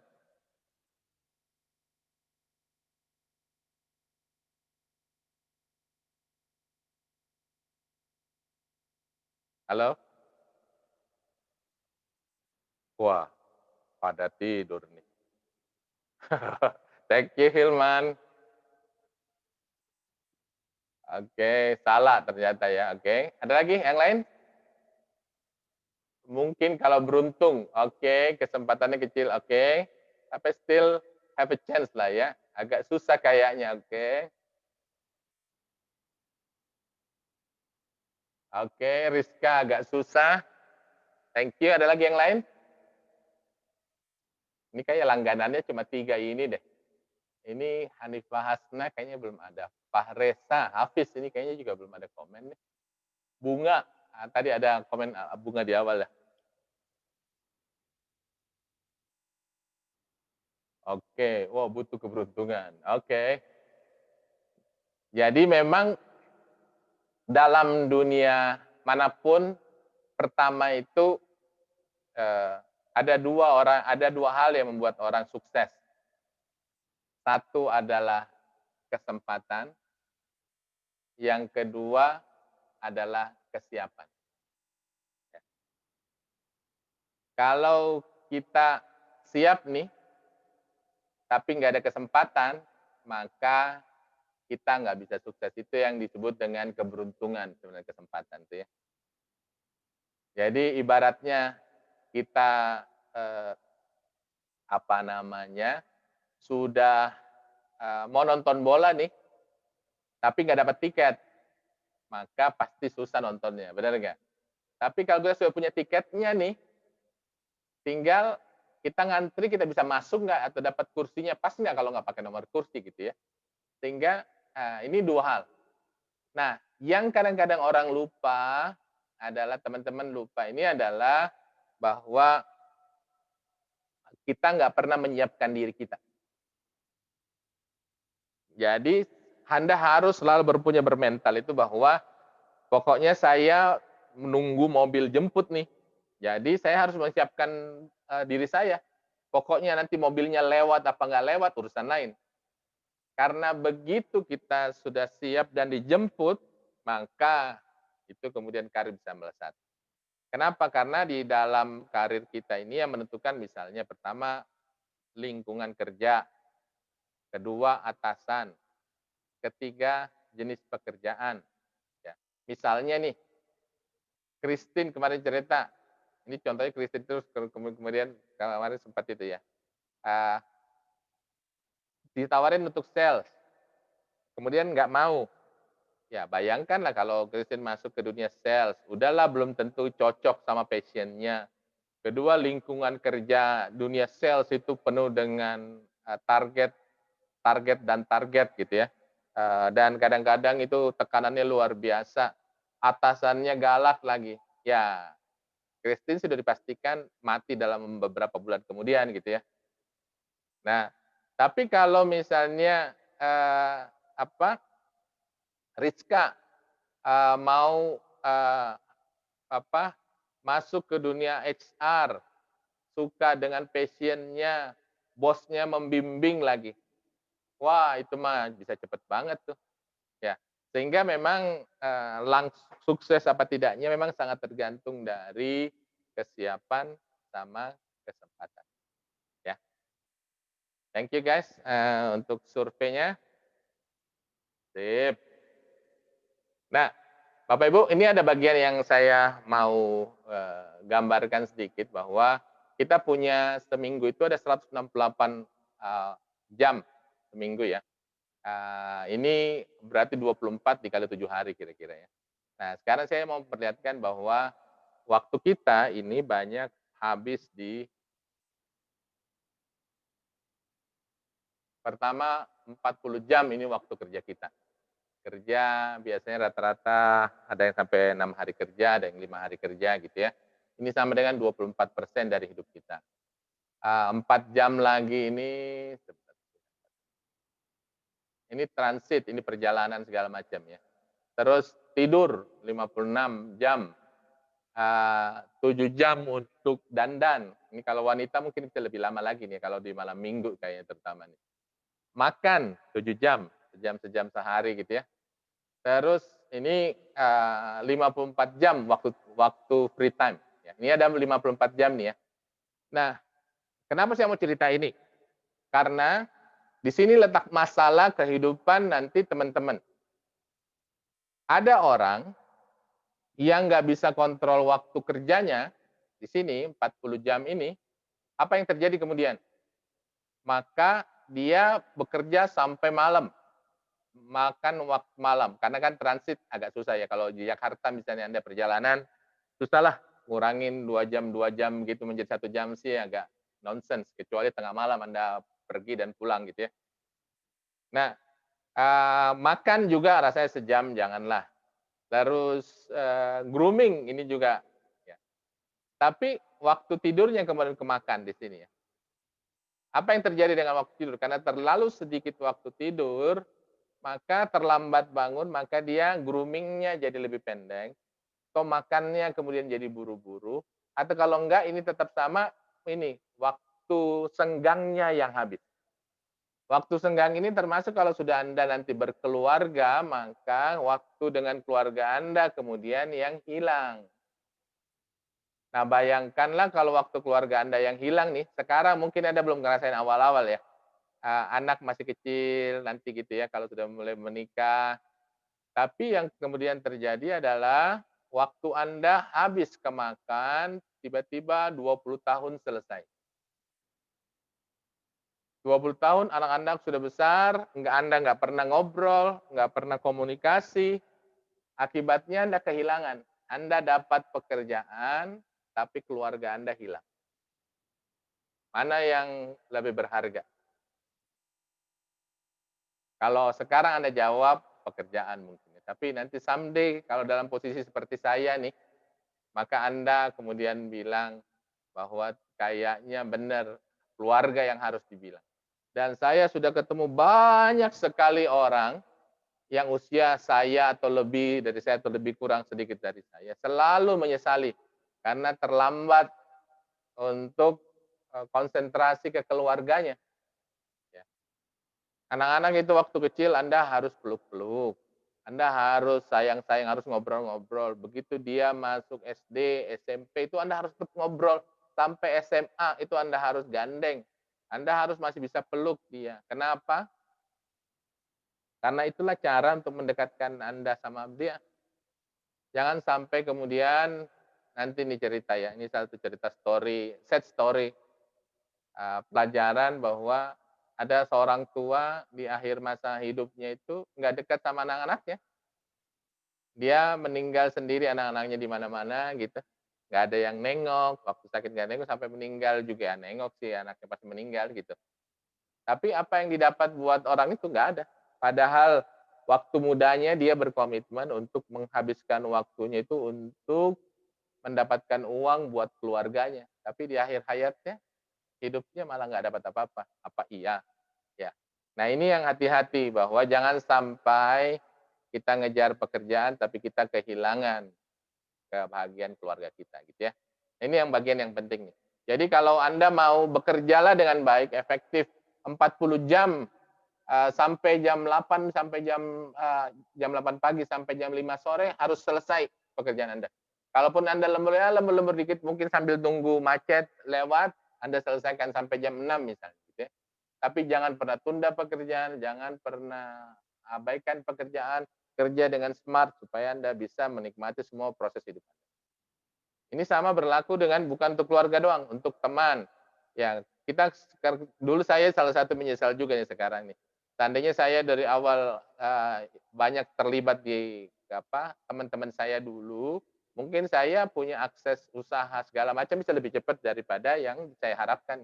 Tapi karena saya lupa, nggak ikut kongko-kongko sama teman-teman saya ngobrol segala macam, akhirnya ya kalau mau minta tolong apa segala macam kan juga nggak enak lah ya, nggak langsung bisa lebih dekat kalau sebagai teman ya.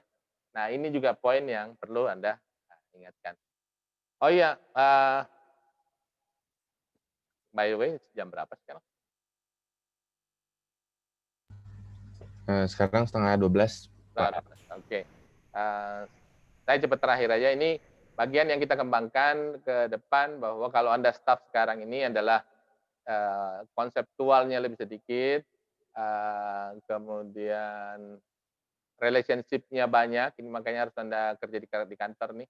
Technical-nya lebih banyak, tapi begitu Anda naik jabatan supervisor, maka ini konsepnya sama nih, konseptual Anda diminta lebih banyak, relationship, technical ya. Kemudian nanti di waktu Anda jadi manajer nih, jadi bos nih mulai, maka technical lebih sedikit nih. Konseptualnya yang banyak dan relationship-nya hampir sama. Anda bina ke atas, ke bawah, ke samping gitu ya. Nah ini jadi penting nih supaya Anda tahu bahwa jangan sampai di staff nanti Anda lebih banyak konseptualnya nih kecuali Anda sebagai analis. Tapi kalau bukan maka jangan sampai Anda terlalu banyak berkonseptual sampai orang bilang, "Ah, ini mah teori." Ya.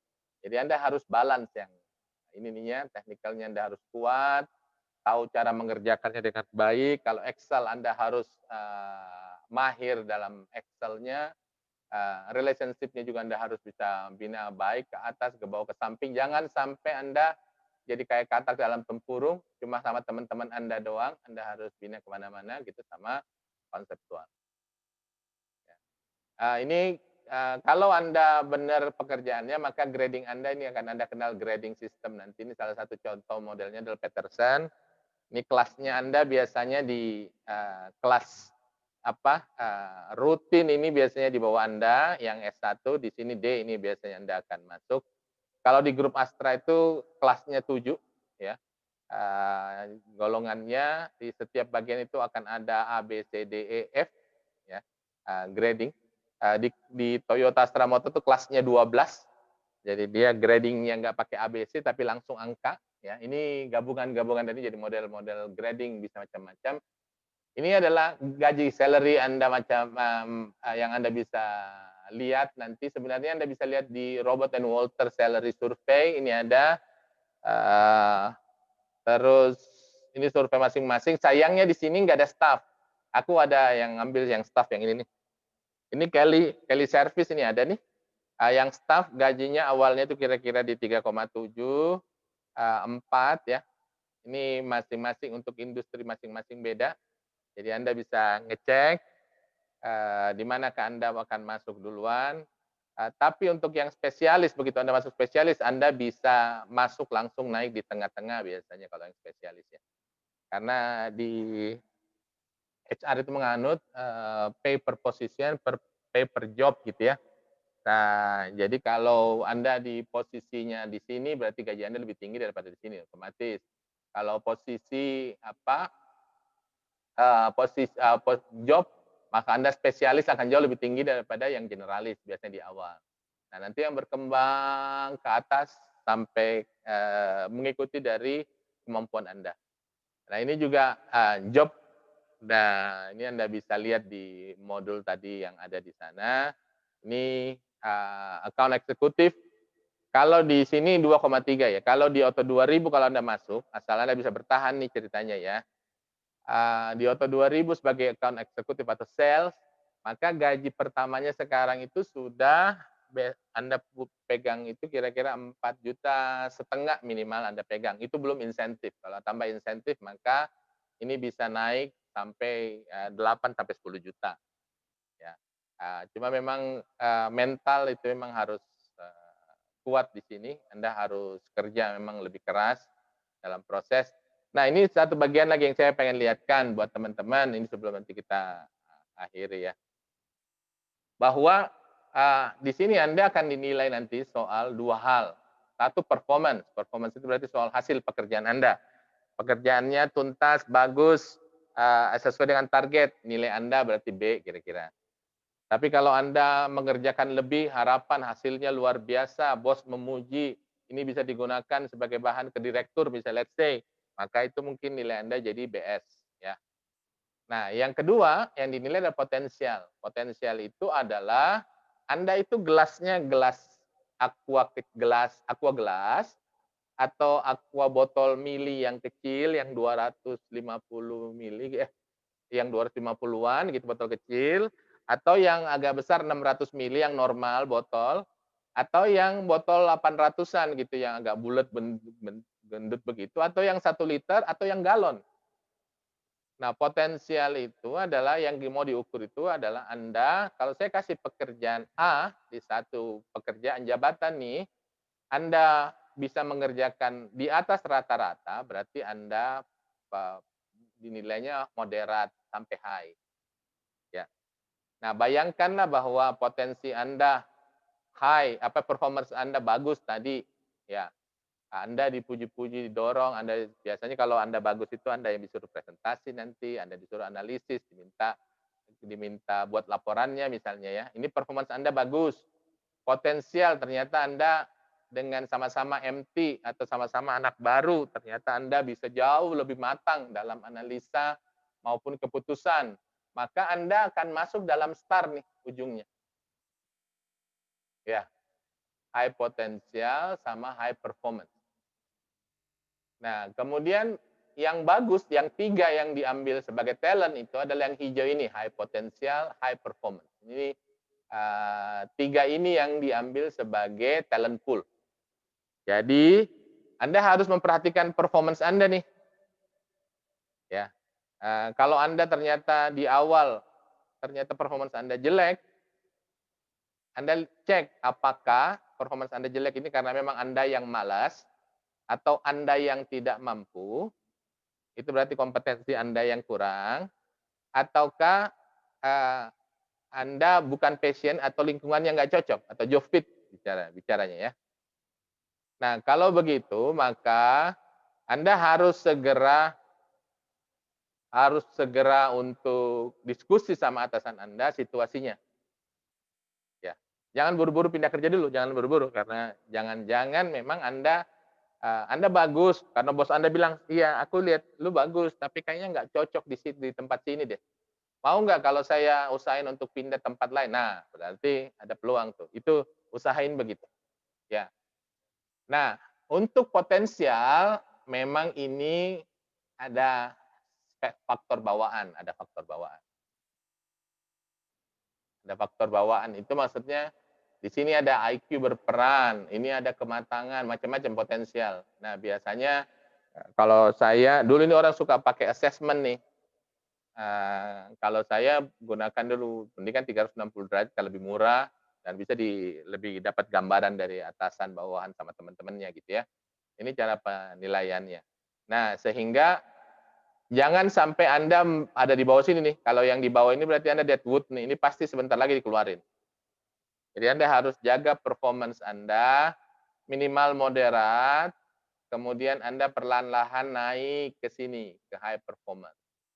Ya. Meskipun potensi Anda mungkin masih potensial moderat gitu. Nah, ini yang kemudian Anda latih asah. Gimana cara memperbesar potensi? Yaitu belajarlah keluar dari comfort zone.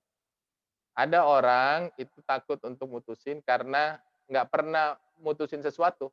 Nah, cobalah untuk belajar untuk mutusin, ya. Nah, ini cara penilaiannya bisa 360 derajat salah satunya. Nah, ini terakhir, perusahaan itu selalu mencari 3 hal, yaitu gimana caranya waktu pengerjaan lebih singkat, kualitasnya lebih baik, dan biayanya sama minimal atau bahkan bisa lebih turun. Jadi untuk itu teman-teman saya minta untuk pastikan Anda fokus pada bagian ini. Selalu ya berpikirlah selalu tentang time, quality sama cost, time, quality sama cost. Bicaralah Anda kalau nanti interview bahwa saya Pak punya kecepatan, saya punya semangat untuk bisa mengerjakan dengan baik sehingga saya harapkan saya bisa membantu perusahaan ini bisa menghemat waktu dalam pengerjaan. Misalnya itu berbahasalah begitu supaya itu akan lebih mudah ditangkap sebagai bahasa bisnis orang. Sisanya ini adalah tentang bagaimana Anda membangun karir Anda gitu ya. Eee, sorry. Ini membangun karir Anda, ini Anda pasti pahamlah tentang ini. Nah, sekarang saya langsung masuk ke pertanyaan aja deh. Silakan, Amar. Oke, baik. Terima kasih Pak Asar atas sharing session materinya. Dan buat teman-teman di sini, silakan apabila ada yang ingin ditanyakan gitu, langsung aja ketik di kolom chat dan mengenai persiapan jenjang karir segala macam, ataupun bahkan kalau misalkan dari minggu kemarin kalian masih agak kebingungan dan juga yang menyangkut hal tentang karir, silakan langsung ditanyakan saja. Oke, paling di sini sambil nunggu yang bertanya Pak ya, aku mau ada sedikit pertanyaan nih. Kan kita ini di sini ada di perusahaan negeri juga dan juga ada di perusahaan swasta ya. Nah, kalau misalkan itu jenjang karirnya lebih gampang yang mana, Pak? Maksudnya lebih gampang naik yang mana gitu dan antara negeri dan juga swasta gitu. Kalau misalkan dari Bang Angga, Mas Ferdi, sama Pak Azhar kan ini memang kebanyakan di perusahaan swasta gitu. Ya. Sebenarnya Ya, kalau thank you ya, Mari, kalau pertanyaan soal jenjang karir swasta dan negeri ya, ASN atau apa swasta, pada dasarnya sih mereka menganut sistem yang sama ya. Grading mereka ini 4 grading, setiap bagian itu ada A, B, C, D ya. Golongan 4 itu berarti eselon, itu yang paling tinggi berarti, mulai eselon 1, 2, 3, 4 ya. Kemudian setelah itu di bawahnya golongan 3. Golongan 3 itu biasanya kita masuk kalau Anda masuk nanti pegawai negeri nih, golongannya masuk di 3A. 3C itu kira-kira di supervisor. Itu jenjangnya pada dasarnya sama.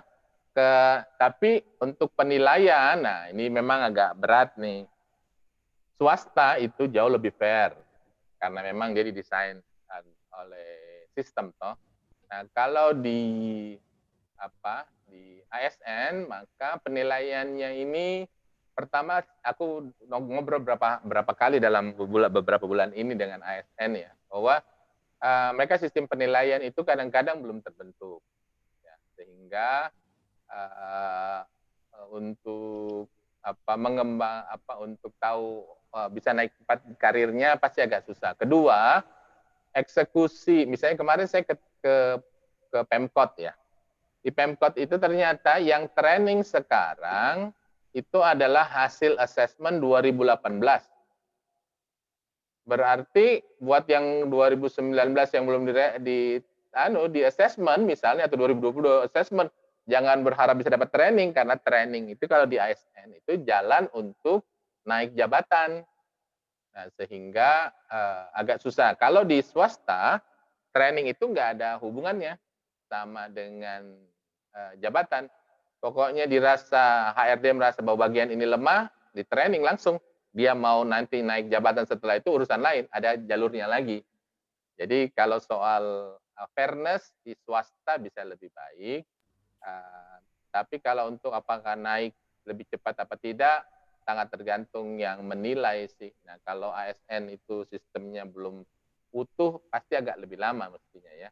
Tapi kalau yang swasta, ini tergantung bosnya juga oke nggak. Kalau bosnya nggak oke, ya tetap juga lama juga sih ya, Mas. Gitu ya. Oh, oke oke. Berarti memang karena di perusahaan swasta ini memang yang sudah pasti memiliki penilaian gitu. Jadi penilaiannya lebih objektif seperti itu, Pak ya. Iya, betul, betul.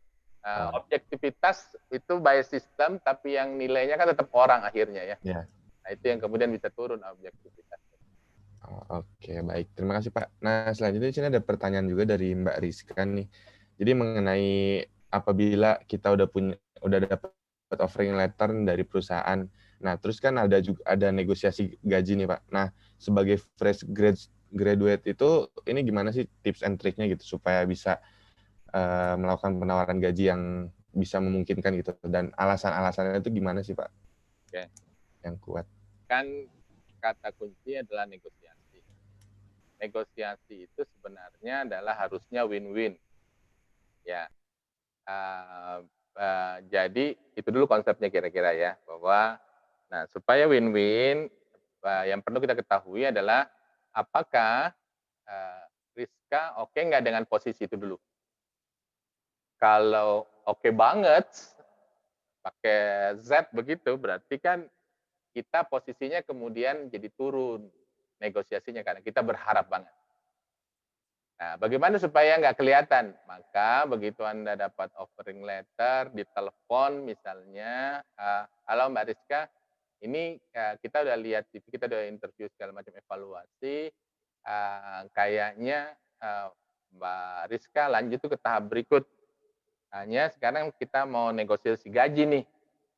Nah, jawabannya apa? Kalau begitu pasti gajinya akan turun.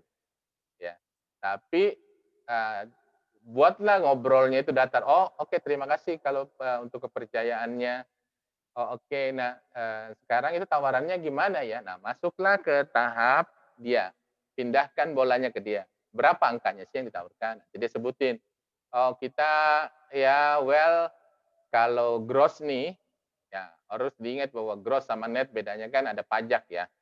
Jadi nanti, supaya nggak bingung, oke, nanti, aku agak bingung tuh, Bu, kalau soal gross sama net misalnya, take home pay-nya ajalah, gitu ya.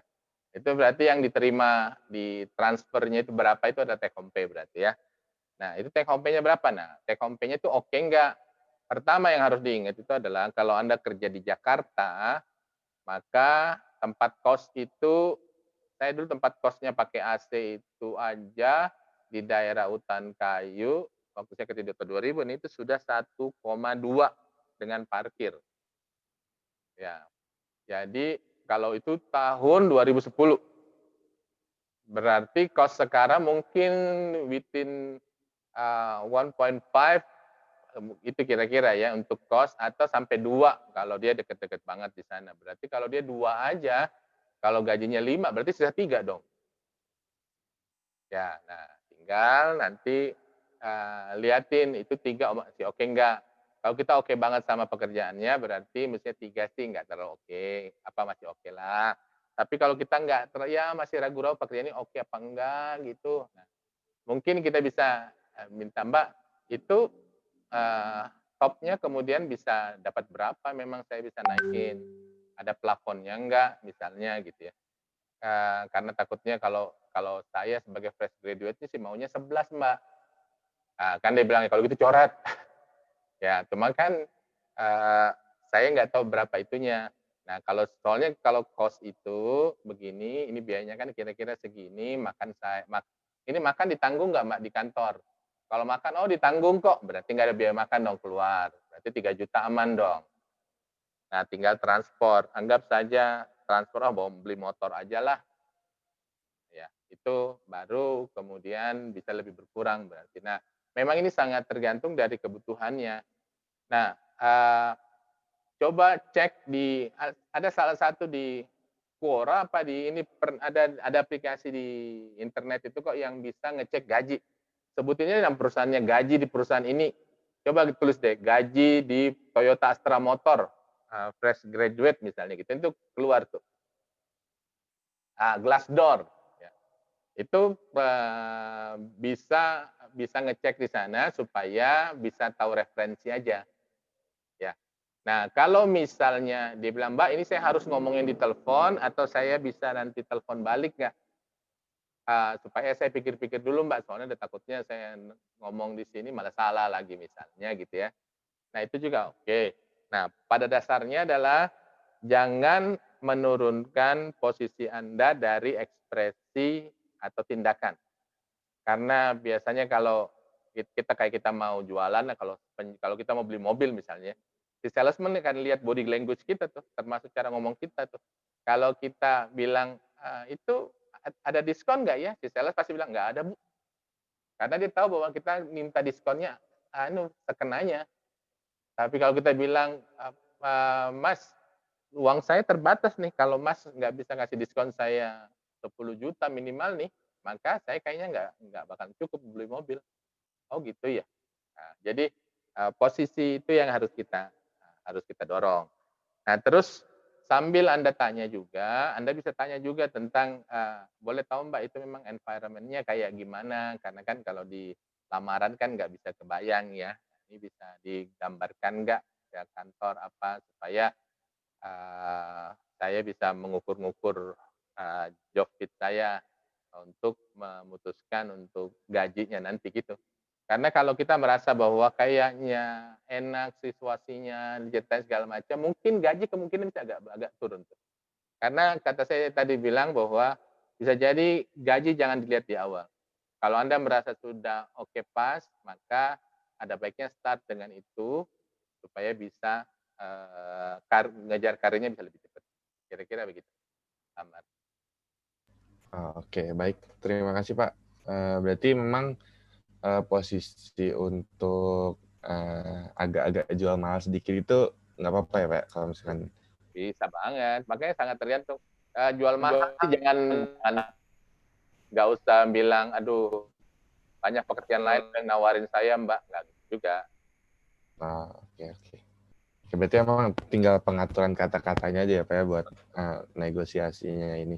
Nah, mungkin itu Mbak Rizka untuk jawabannya, dan silakan bagi yang ingin bertanya lagi atau mungkin dari sambil menunggu.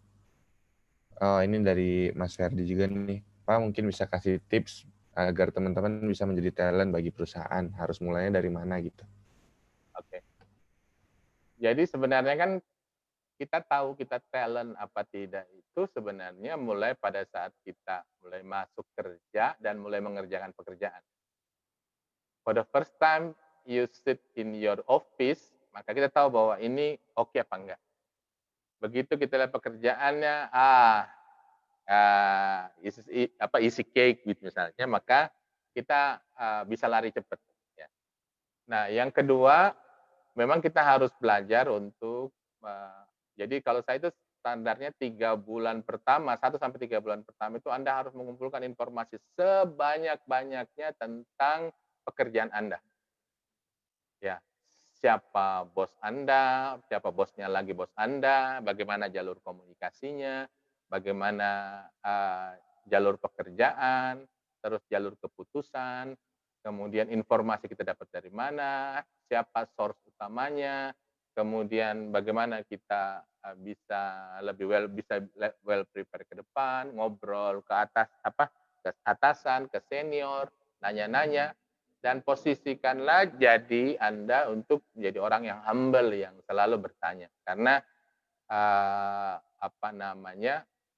yang bertanya itu bukan bertanya, Mas, nanya dong, jangan begitu ya. Karena orang suka sebel tuh, lu mau nanya mulu ah. Tapi rubahlah dengan gaya misalnya, Mas, saya ngeliat kalau Mas ngerjainnya itu kok enak banget sih. Kok bisa cepet jadinya dibandingkan yang lainnya? Itu dong, bagi tipsnya dong. Nah, dia akan langsung, oh gini loh, gue tuh begini. Ya. Atau nanti someday lagi tanya atasan, Pak, dulu kalau Bapak sendiri itu harapinnya pekerjaannya harus kayak gimana sih Pak? Atau divisi kita itu diharapkan kayak gimana sih?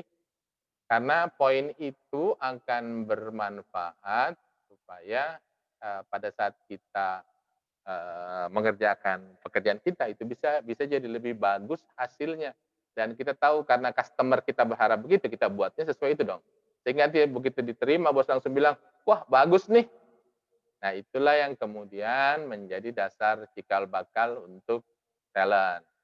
Nah semakin Anda, dan pertama yang harus diingat ya bahwa pekerjaan itu harus tuntas, tas ya, dan hasilnya bagus.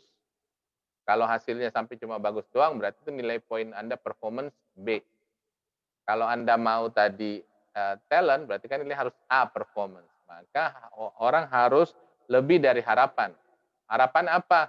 Dari kedalaman analisis, ketajaman penyajian data, tampilan presentasi, tampilan report. Nah, itu Anda harus kuasain gitu ya. Nah, interaksi sama departemen lain itu juga Anda harus, karena poin penilaian itu orang nanya, lu kan sering ngobrol sama sini ya, si siapa misalnya Rizka gitu ya. Menurut lu Rizka gimana? Nah, itu juga poin penilaian dari sana. Jadi jangan lupa Anda bergaul dengan baik, tunjukkan kemampuan Anda dalam meeting, dalam diskusi, dalam action gitu ya. Itu akan membantu Anda untuk bisa jadi talent. Tidak usah mengukur diri Anda sebagai talent, tapi yang penting kerjakanlah sebaik-baiknya pekerjaan Anda, maka talent itu akan muncul dengan sendiri. Itu kalau saya boleh nambahin, boleh. Pastor, Boleh. Kalau dari pengalaman saya yang membedakan khususnya fresh graduate gitu ya, atau yang baru-baru kerja setahun 2 tahun, yang membedakan buat saya diferensiasi terbesar itu ketika saya lihat orang yang proaktif sama yang nunggu gitu ya. Jadi yang sifatnya cuma ya udah gitu, saya kerja apa yang diperintahkan gitu. Kalau misalnya mau jadi talent, pastikan jadi orang yang proaktif.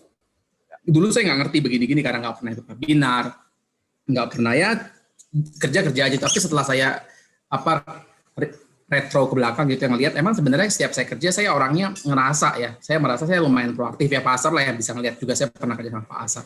Jadi dikasihnya apa gitu ya, saya usahakan ya udah dikasihnya begitu, tapi saya research sendiri, saya cari tahu sendiri, kemudian saya akan datang ke manajer saya dengan Pak gimana kalau kita ngelakuin ini, atau Bu gimana kalau kita ngelakuin ini plus ini gitu. Jadi nggak cuman ngerjain apa yang diminta gitu, tapi ada sesuatu yang dikerjakan lebih seperti yang Pak Azhar bilang sih. Jadi itu buat saya diferensiasi terbesar soal proactiveness. Yang kedua, tadi yang Pak Azhar bilang buat saya itu jadi penting sih. Jadi saya selalu ngingetin juga ke talent-talent muda, semuanya start from small things sih. Jadi kalau bisa, apapun yang Anda kerjakan, apapun yang dipercayakan kepada Anda, kerjakan sebaik-baiknya.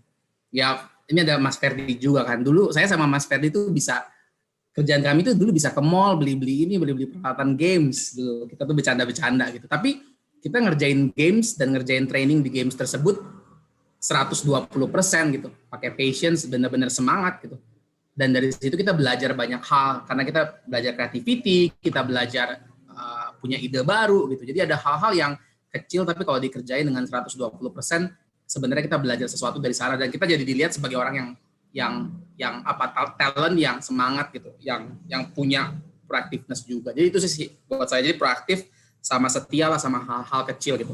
Kerjaan dari mulai yang kecil, nanti yang gede-gede akan dikasih later on. Good, thank you Kak. Angga berhak bicara itu memang karena dia termasuk dalam kotak itu ya. Ferdi juga, sehingga dia udah punya perspektif yang luas, yang tajam soal yang tadi ya, buat teman-teman. Nah, satu lagi terakhir kalau dari saya ya, bahwa kita kan bekerja ini, kalau saya lihat dulu di artikel banyak sekali bahwa rata-rata yang fresh ini kan biasanya mau passion dengan jurusannya lah rata-rata ya. Namun kadang-kadang itu memang Anda akan harus dihadapkan tentang Anda akan lama dapat panggilan segala macam. Nah, padahal sebenarnya yang Anda butuhkan itu nanti kalau realnya ya, nanti kalau aku belajar dari apa yang didapat sekarang, yang akhirnya itu adalah yang kita butuhkan adalah pendapatan untuk keluarga, benar nggak? Nanti mengenai pekerjaannya dari mana, nah inilah yang kita harus lihatkan kemampuan kita sebenarnya. Nah, bagaimana cara kita bisa melihatkan kemampuan kalau tidak pernah ada media untuk mewujudkan. Jadi buat teman-teman, please coba aja untuk lamar dekat berbagai macam pilihan, coba rasakan proses-prosesnya. Jangan-jangan memang Tuhan mentakdirkan Anda untuk berjodoh dengan pekerjaan yang bisa jadi berbeda dengan Anda. Saya punya teman ini, dia adalah jurusan geologi ITB, tapi sekarang dia menjadi vice president di HR-nya Nestle, di IR-nya Nestle. Padahal dia geologi yang batu nggak nyambung sama sekali lah, ya. Tapi dia passion-nya itu berasal dari begitu nyoba masuk dalam satu pekerjaan di MT, dia ngerasain, nah kemudian jalur itu dia ikuti. Itu satu. Yang kedua, semua itu tidak akan bisa terwujud tanpa kerja keras. Jadi Anda mau sumbernya dari sekolah mana, mau dari lulusan mana, nilai IP Anda berapa, ujung-ujungnya itu angka belum tentu membantu banyak, tapi dasar iya. Jadi tunjukkanlah dengan kemampuan Anda. Terakhir, ini pastikan Anda punya integritas. Anda harus jujur. Itu satu bagian yang selalu saya pegang, itu adalah bekerjalah dengan jujur. Gitu. Apapun, mungkin pahit ngomongnya, tapi belajarlah untuk berkata apa adanya, karena kalau dia benar ya, atasan Anda benar, maka yang akan dilihat itu adalah, ya terus kalau masalah, terus gimana cara penyelesaiannya. Bukan pada kenapa lu ngomong jujur, atau kenapa lu nggak jujur gitu ya. Tapi pada pekerjaan. Itu ya. Itu, Amar. Oke, baik. Terima kasih Pak Asar atas kesempatannya, atas insight-nya juga. Tanya lagi terakhir. Ya, oke. Kalau bagaimana sih Pak perusahaan besar ini ngelihat kandidat yang punya pengalaman kerja di perusahaan kecil dan sebentar gitu, seakan-akan seperti sebagai batu loncatan untuk bisa bigger companies? Oke. Kalau kutu loncat, usahakan jangan setahun. Karena setahun di company baru itu kan Anda harus kenalan, cari informasi 3 bulan. Anda harus baru adaptasi, proses kerja, performance baru nilai sekali. Jadi kalau Anda performance-nya B atau BS, belum tentu itu B karena baru tahun pertama. Jadi buatlah ya minimal Anda 3 tahun lah minimal dalam satu company supaya sudah Anda merasakan 3 kali siklus performance. Kemudian baru Anda bisa kecuali Anda IT. Anda bekerja project A di sana dengan sistem sertifikasi segala macam, kemudian Anda pindah lagi ke perusahaan B dengan sertifikasi yang berbeda, itu bisa. Tapi kalau Anda di pekerjaan staff normal pegawai biasa, mendingan Anda harus luangkan waktu 3-5 tahun sebelum Anda pindah. Ya. Oke, tapi kalau misalkan kita cuma baru setahun tapi pengen pindah ke perusahaan besar, itu perusahaan besar ngeliatnya gimana, Pak? Nggak asal dia mau. Kalau dia memang mau terima kita, berarti it's no big deal. Tapi kalau dia ternyata ngelihat itu sebagai orang yang nggak punya passion di sana misalnya, atau nggak job fit di sana, kemudian dia lacak, dia akan nanya itu. Gitu.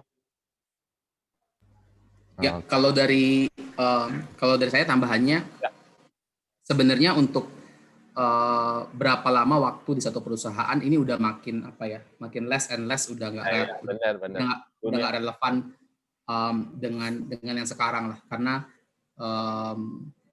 ya perusahaan tuh kadang selama ketika Anda lompat atau Anda pindah, Anda punya reason yang clear gitu. Nah, cuman kalau tiap tahun lompat juga, saya sebagai HR akan questioning sih. Ya, betul. Saya pasti akan nanya gitu ya, apa yang dicari gitu. Tapi dari sisi perusahaan besar untuk pertanyaan Rizka, makin less relevan kok, Riz. Jadi misalnya 2 tahun pindah, 2 tahun pindah, 6 tahun udah 3 perusahaan, udah makin banyak lah orang yang kayak gitu. Dan talent begitu tetap aja kok diambil. Itu dari sisi perspektif perusahaan besarnya. Cuman kalau dari sisi advice dari saya, ya jangan terlalu cepat juga selompat-lompat, karena seberapa banyak sih yang bisa dipelajari dalam jangka waktu setahun. Jadi buat saya tadi kalau Pak Asar bilang 3-5, kalau saya mungkin yang sekarang 2-3 tahun adalah waktu yang paling tidak harus Anda miliki untuk Anda mengerti lah apa yang Anda kerjain di perusahaan tersebut. Ya, at least di 2-3 years lah ya, kan? Ya, at least. Nah, itu kira-kira Ahmad. Oke, baik. Terima kasih Bang Angga tadi sedikit insight-nya juga dan pengalamannya, dan juga Pak Ashar. Mungkin itu Mbak Rizka untuk jawaban dari pertanyaannya. Silakan. Apakah ada yang mau bertanya lagi? Kalau misalkan Ferdi ada komen mungkin, Mas Ferdi. Oh iya, Mas Ferdi boleh.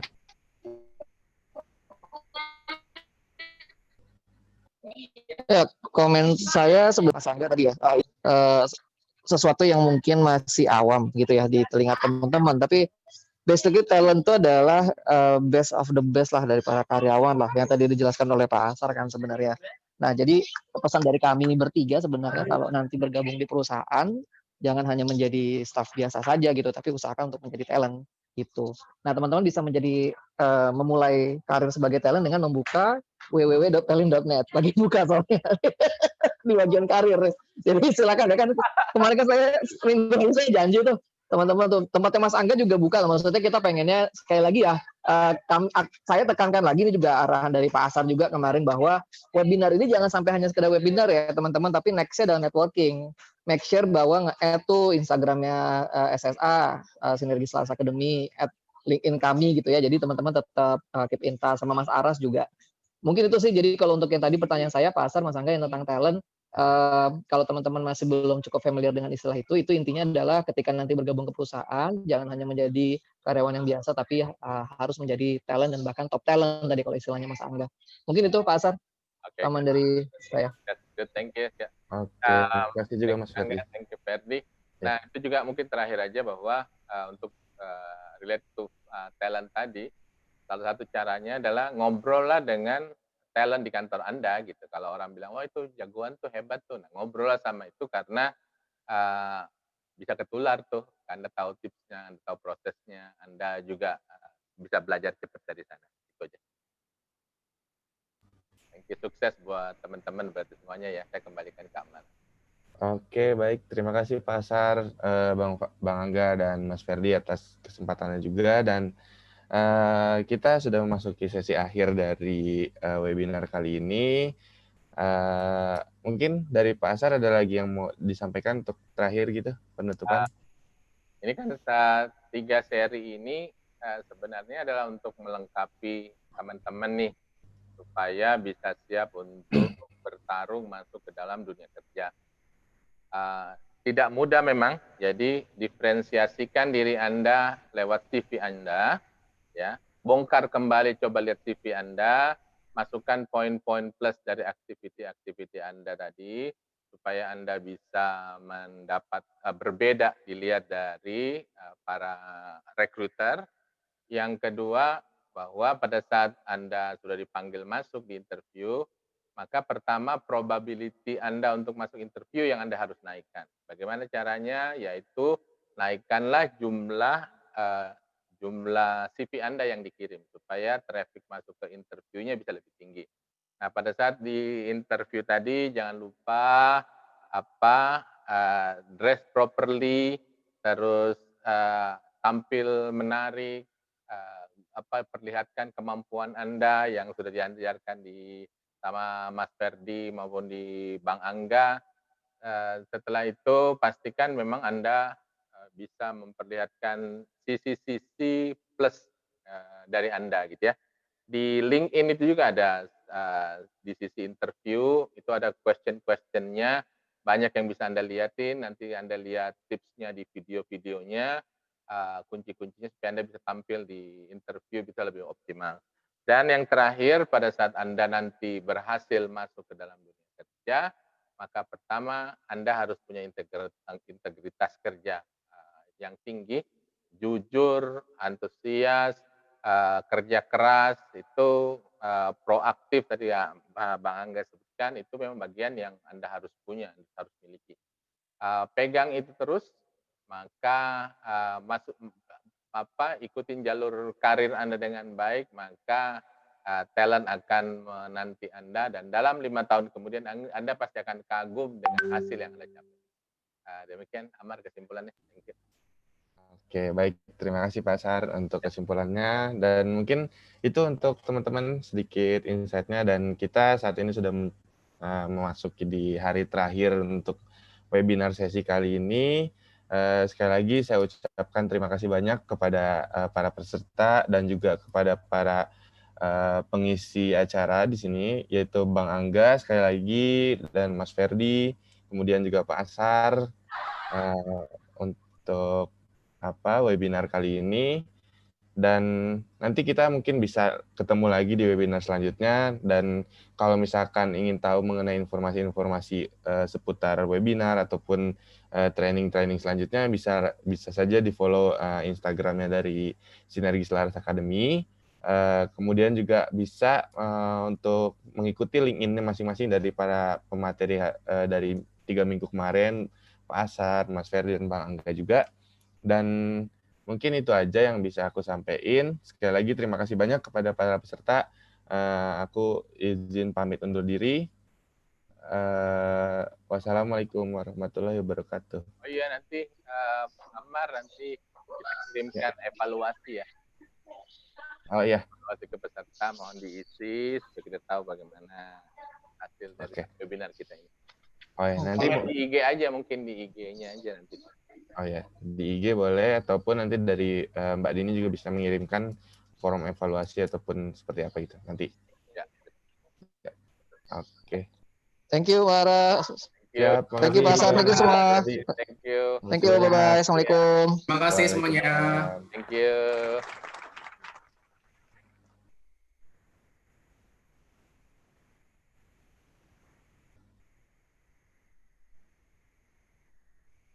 Oke, good luck juga buat teman-teman semua. Semoga dari webinar kali ini bermanfaat.